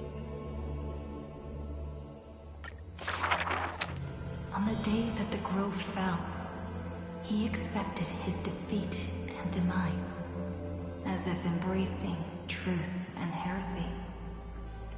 Believe in Titans, and you'll have a happy death. Deny the Titans, and you'll have a fulfilling death. Yet as the lightened soul bids farewell to its heavy shell, a Titan made an untimely call. Do not be startled, child of humanity. You have a final query in this world. You finally came. He does not seem shocked, and lets the core flame take over his shell. Be more punctual next time, if you will. Upon his first meeting with the Titan, the blasphemer is already on his best behavior. And towards the suggestion to reforge his body, he paid no mind. I have so kindly offered you the best body. So why do you insist upon your mortal imperfection? The scholar replies in candor. Only by retaining the various flaws can my humanity be preserved in rigor. His form remains in the mortal realm, while his spirit walks the river of soul shores. Between life and death, he fatigues. dwelling in the child of humankind's thoughts and senses, the Titan cannot bear to remain a mere spectator. Why not ask me your questions, child of humanity? I am rich in wisdom, and shall speak with no ambiguity. As though an unspoken pact, the scholar asked the god about all things, feigning a humble quest for knowledge. Do you treat me just as a way to answer questions? A mere machine? The Titan got what they asked for. You should thank me, for good questions are rarer than good answers. Compared to the joy of a new life, the scholarly breakthrough, carried home alongside death, filled the scholar's heart with more fervor. He returned to the Scourged Grove many times, and the Black Tide followed. Despite his defeats, he never sought help or permission. But at every desperate moment, the Titan would eventually take over one half of his body. The union of man and God. A flawed and clumsy choreography. It happened but once, a perfect harmony. One man, one God, speaking in one breath. Stop stepping forward at the same time as me. The Titan once revealed the secrets of mixing life. A boon seemingly a blessing, but full of malice. What a tempting bait. But that's not my desired chalice. Divine power is within his reach. But the scholar is not moved by that essence. This long and abnormal temptation is also a trial of elevation. For the sage can achieve all things, but shortcuts alone he abhors with silence.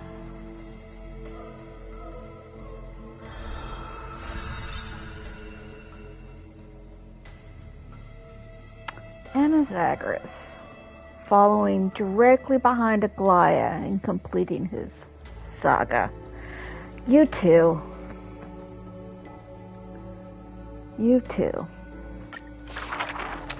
Teacher, in this tumultuous world, have you thought about your will? It was just a joke. But the scholar still at the grove answered with extreme caution. He has much to say about his posthumous affairs, exhausting all, fearing the smallest omission. Teacher, could it be that you fear death? The assistant asks in concern. It was a question needed, yet he gave no direct reply. Philosophy is the inquiry into death, and I have always considered myself a philosopher. The assistant recounts all the scholar's final wishes, each mighty as a mountain, asking what seemed impossible. The tombstone must be made of my treasured rare stones, carved with Dromus patterns. But that stone is a miracle of alchemy. Tough beyond measure, no chisel could have shaken. That's also his plan. The assistant softly reveals the hidden plot. He hopes that instead of shedding tears over his death, we will find it in us to smile, even in a moment of sorrow. It's rumored that in the depths of the grove, the scholar left a teaching ingenium, imitating himself to the utmost detail. Go back. The living have not exhausted their thoughts. Go back. The dead have no desire to teach their works. The ingenium's words are cold and detached, like the deceased man himself. But if you have no one to talk to, Fine. You can sit and converse. Now, the grove is no longer bustling, and the scholar has returned to dust. Thus, few in this world now know how he was also troubled by solitude in life. Someone once suggested, perhaps your ambition should also find its place among your final wishes. Pointless notion. He dismissed in derision. Unveiling the countenance of the gods is a task for the living. Perhaps that is his haughty position. Such a melancholy topic. Yet he insists on feigning a twist, avoiding it altogether. Perhaps these chapters should not be retained. Most are from the scholar's handwritten drafts, shown without his permission. Yet there seems to be a voice there in remonstration. It's just the past. What harm is there in revelation? Even in passing, his hubris still resounds in reverberation. The smaller a thing is, the more it shows its weight. The more foolish my name is, the more glory my achievements will be in comparison. You. Ah, Anastagoras. I wasn't expecting you to be about one of my faves, but here you are.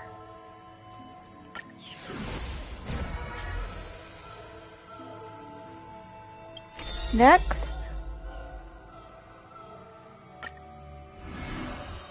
Hey kids. Well, let's finish you off as well. Yeah, of course. Aglaya, Tribios, and Anaxagoras.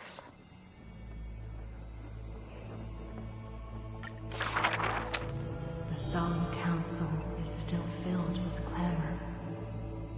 Future's destiny still whirls in discussions of candor. To discard the city and save oneself, or to chase the flames that waver. None know the choice that would lead them to a place better. I fear. How can mere mortals defy the gods? I worry. How can mortal bodies reforge the world anew? I suspect that the prophecy is simply a rumor. In the distant past, the Holy Maiden brought the first prophecy to all city-states. Hearken to the sounds that the doors whisper. In the name of God's proper, hope she will give to humanity. Though she falls into confusion, she will bring guidance to this world in vigor. Overthrow the gods, it declared. Of the previous journey, she will always remain aware. The Queen of Laws lifted the flag to chase the flames flare. The tripartite prophecy guided all the world's heroes, all who dared. And building a new world was their oath of yesteryear. The earth roared for them. The towns surged for them. The scales of destiny shivered violently. Then slowly calmed. The core flames of the Titans rested here, while the blood of companions congealed over there. The child led one hero after another to their end. No end awaits her, no rest to prepare.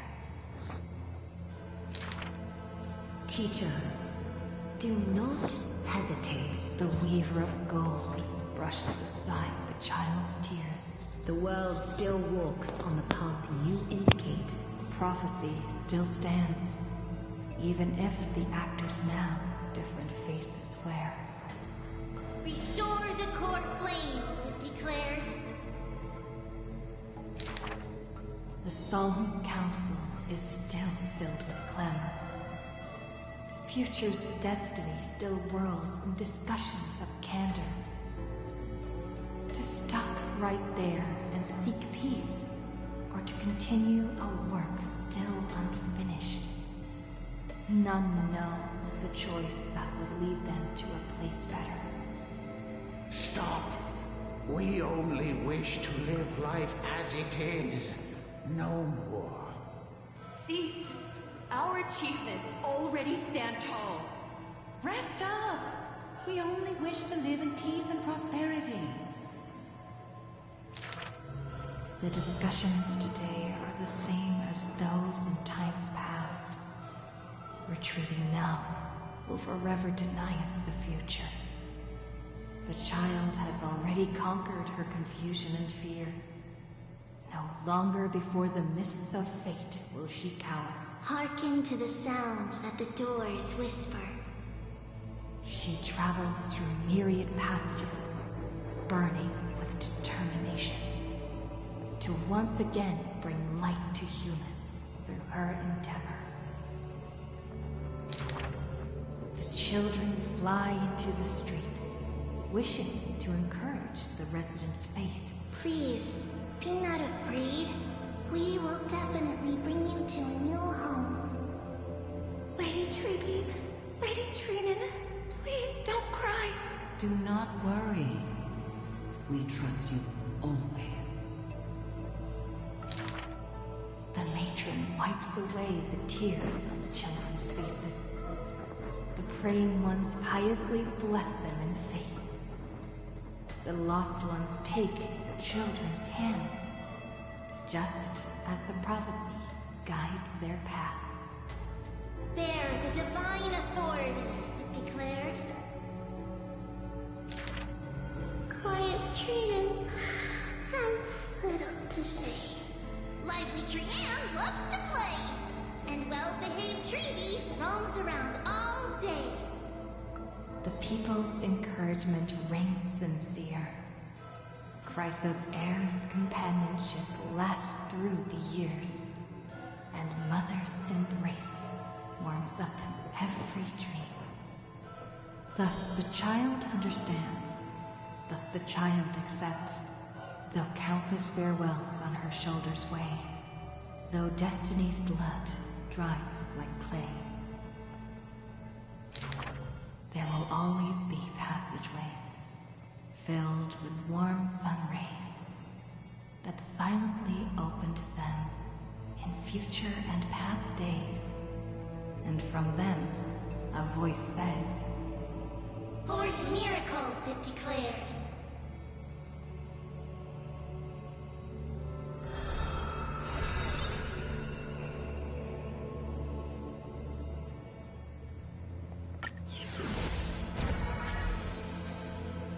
And Mighty. Hello, Mighty. Let's go.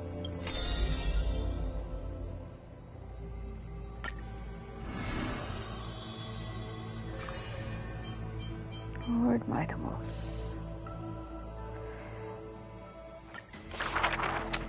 As always, to perceive the man's fury, one must do so 7,000 paces away.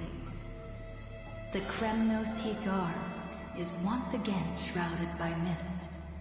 Rust, blood, and fire are the ceremonial ode to the demigod. There is no one to witness or to give cheers of glory. The final Kremnos festival goes on without end. The victor shall embrace death and silence, and his glory will only be remembered by the defeated array.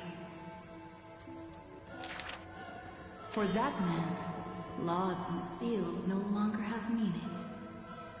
War and battle never cease for a single minute, each passing day indistinguishable, morning and night entwined. The corpses pile up, filling ravines, forming mountains strong. He carved time with peak's edge, and counted the fleeting years by fires of war. Sometimes the lion would climb to the hilltop to look down on the world and search for friends in longing. The distant heavens and earth stretched vast and boundless, but their endlessness felt ever more remote. Like Nikador, he cannot escape madness's clutches.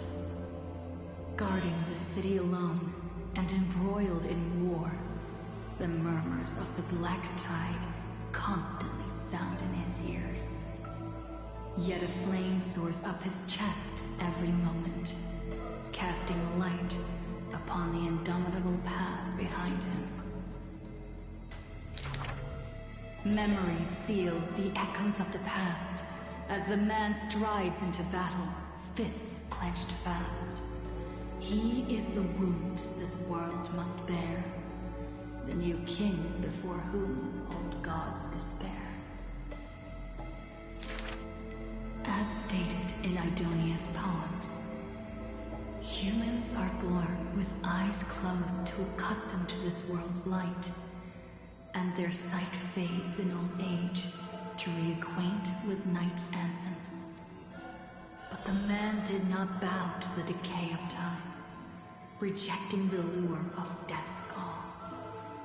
With each return from the brink of death, his eyes burn with fury, fixed upon his foes, until everything suddenly faded away, like a surging black tide, swallowing all into nothingness. The world dissipates in the roiling black tide's requiem. Even the lion will one day die, a departure with no way back. With a sudden fall, his pierced chest hits the ground, and slowly flowing into the underworld is his golden blood departing his system.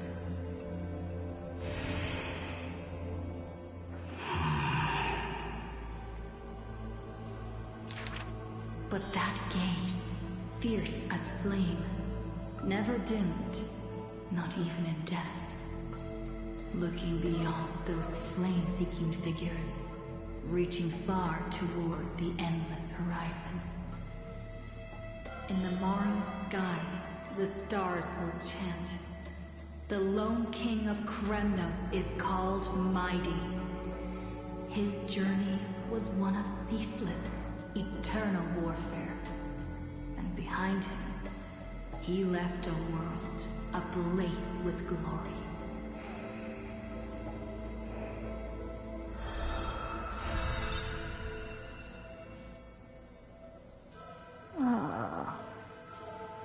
I miss you too, Madamos. Miss you too. Alright, Cass, let's go.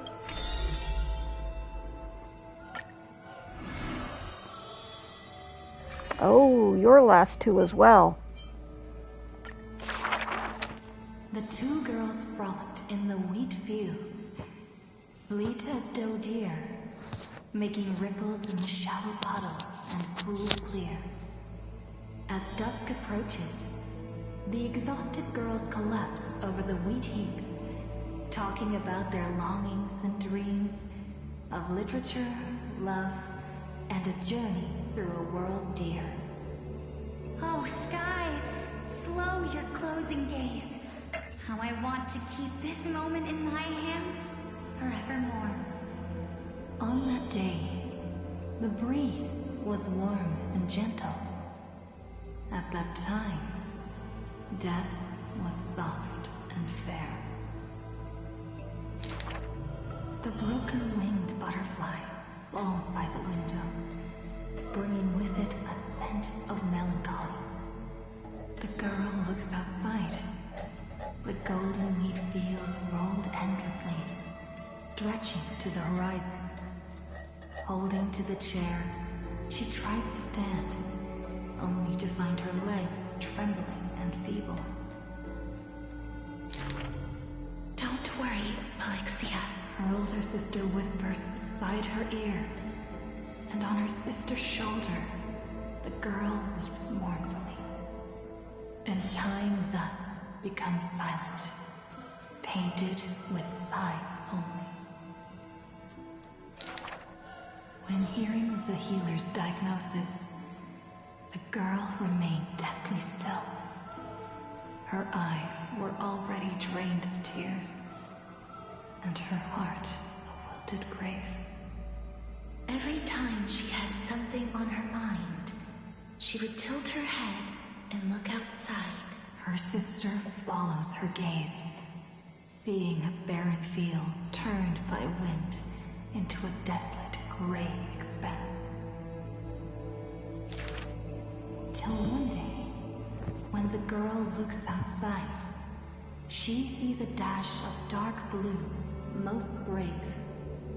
It's a flower my sister planted. Like the torrential river of life, it pours into the depths of her heart.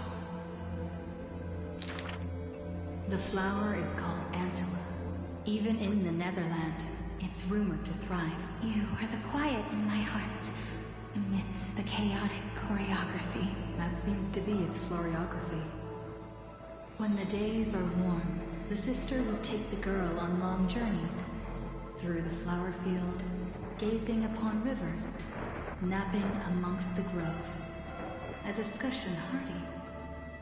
After I die, I want to become an Antilla flower and become the quietness in your soul. A thoughtless word from the girl gains her a wrapping on her forehead most dainty.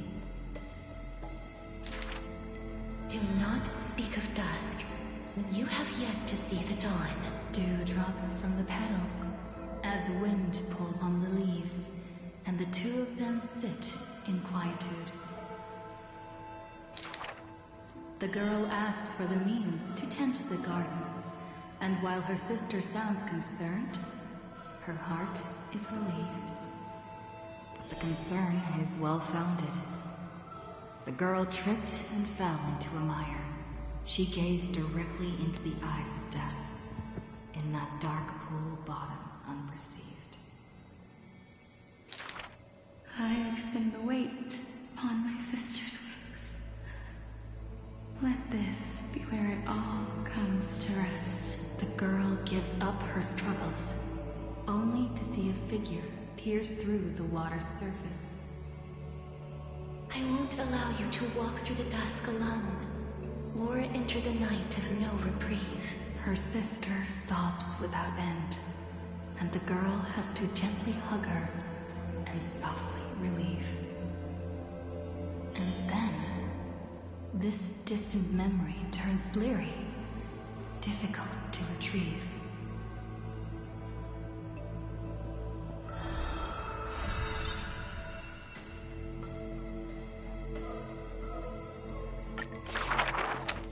The river of souls flows to the other side, wrapped in the land's night. Broad, slow, an eternal and silent sight. It belongs to all in this world that has life, all of which flows downstream, converging as one. The master of the Netherrealm, Thanatos, enshrouds themselves and the souls within the moon cocoon. The dragon, born from the cocoon, carries the girl, soaring upstream the river of souls, defying its eternal flow. Their connection flows tighter than blood, and the key that opens the Netherworld's gates is the sisters' selfish plight. Back then, the boreal winds cut through to the bone. Back then, death was a bitter and stabbing fright. In the Netherrealm, without an earth or sky, a flower named Antilla blooms, its beauty witnessed by but one soul. You are the quiet in my heart, amidst the chaotic choreography. The younger sister scores through the blooming Antilla fields, never finding that promised dark blue sprig. She silently made up her mind. Death, leave all your dark nights to me, and save the dawns for her. The younger sister gazes at the moon cocoon high above, and plans a trip to the mortal realm, a distant flurry. A bard once sung to musical notes. Do not turn back. Oh, do not turn back. The long hand of shadow will retain the dead behind their gates. The giant dragon born from the moon cocoon willingly offered itself as the enduring barge up the River of Souls. No need to turn back. Oh, no need to turn back. That price had long been paid for you by someone else. The dragon lowers its long neck and places the girl on its back. In slumber, she will unknowingly greet the dawn of her rebirth. The dragon flaps its wings in the chilly gloom of the floating dead upstream, varying from purity into grime, going from silence into roaring boom. The souls of countless poets flounder past, their distant rhymes endless like foams.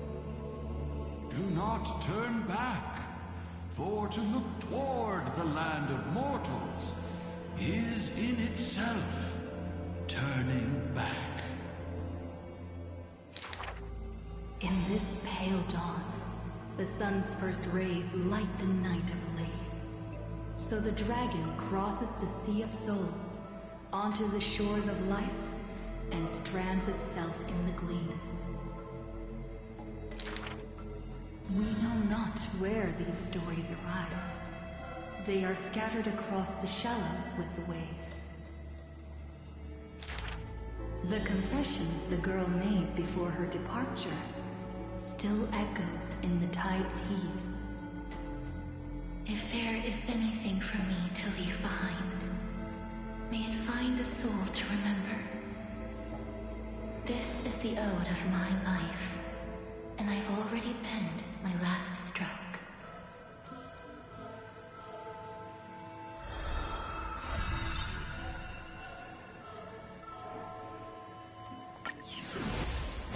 Alright, so Farah, what have you got for us, my dear?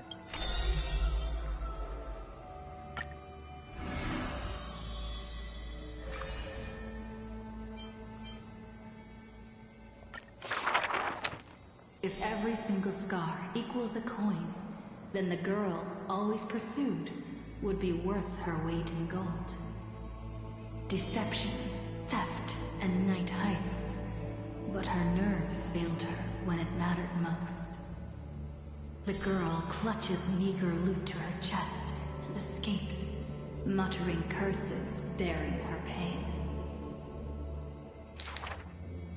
We're head on. I definitely win next time.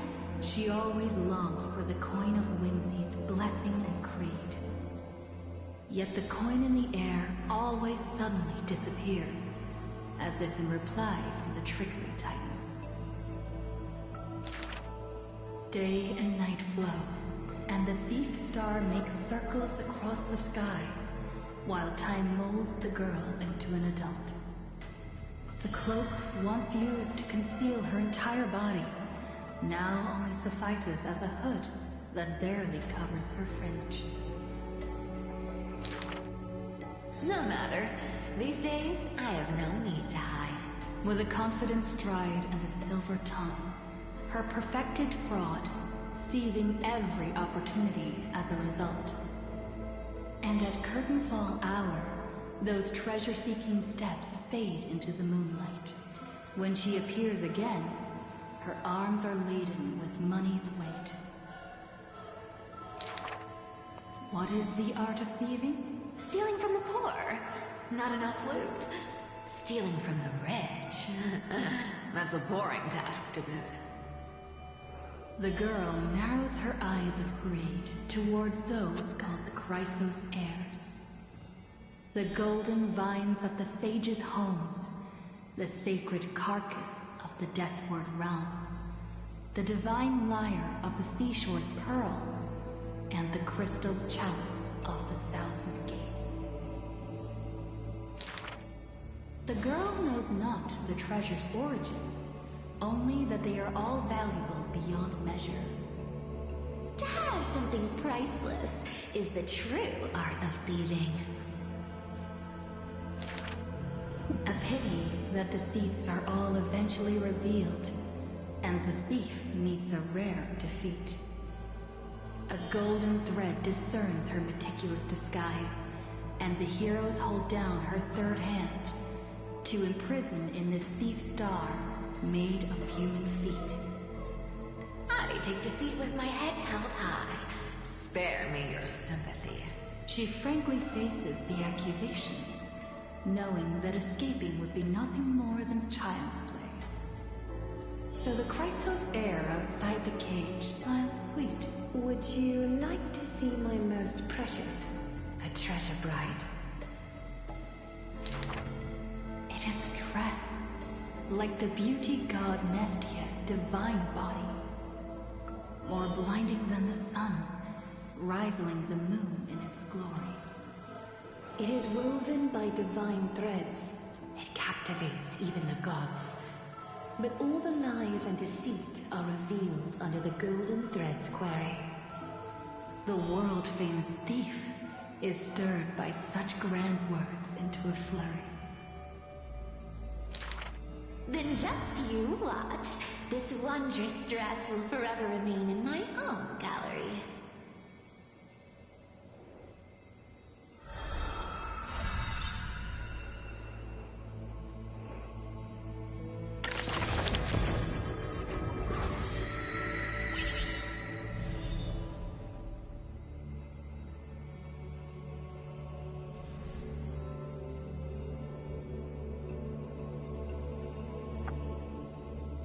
Okie dokie.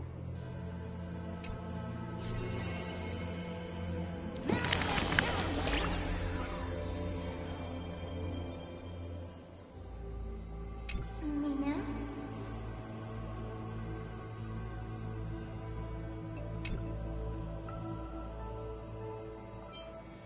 I will remember you.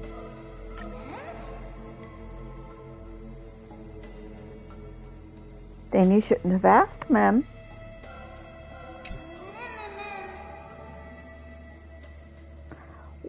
Well, ma'am, almost everybody's dead, so...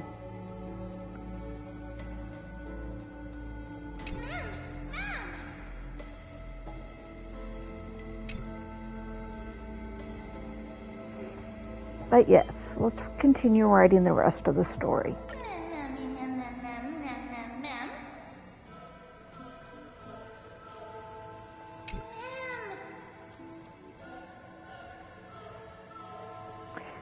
I swear this just feels so Kingdom Hearts. Like I'm like in the whole opening bits with the stained glass and picking if I want the shield, the sword, or the scepter.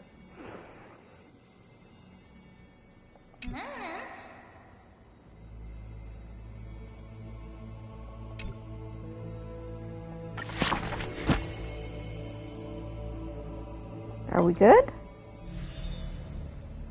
We're good. We've, oh my goodness. So many. So many and so many still to go. 60. We're a little over halfway. Well, I guess that's, to be fair, this is 3.3 and, you know, it's not going to be finished till 3.7, so. And we still have 4 more to meet, technically. All right. So we're going to put a cut here. I'm going to take a little break, get some food, and then I will come back in and start 3.4, because 3.3 turned out to be a little bit longer than I thought I had left. But I think it's a good thing I killed it when I did this morning, or I would have just been completely fried. Alright. Ending this one.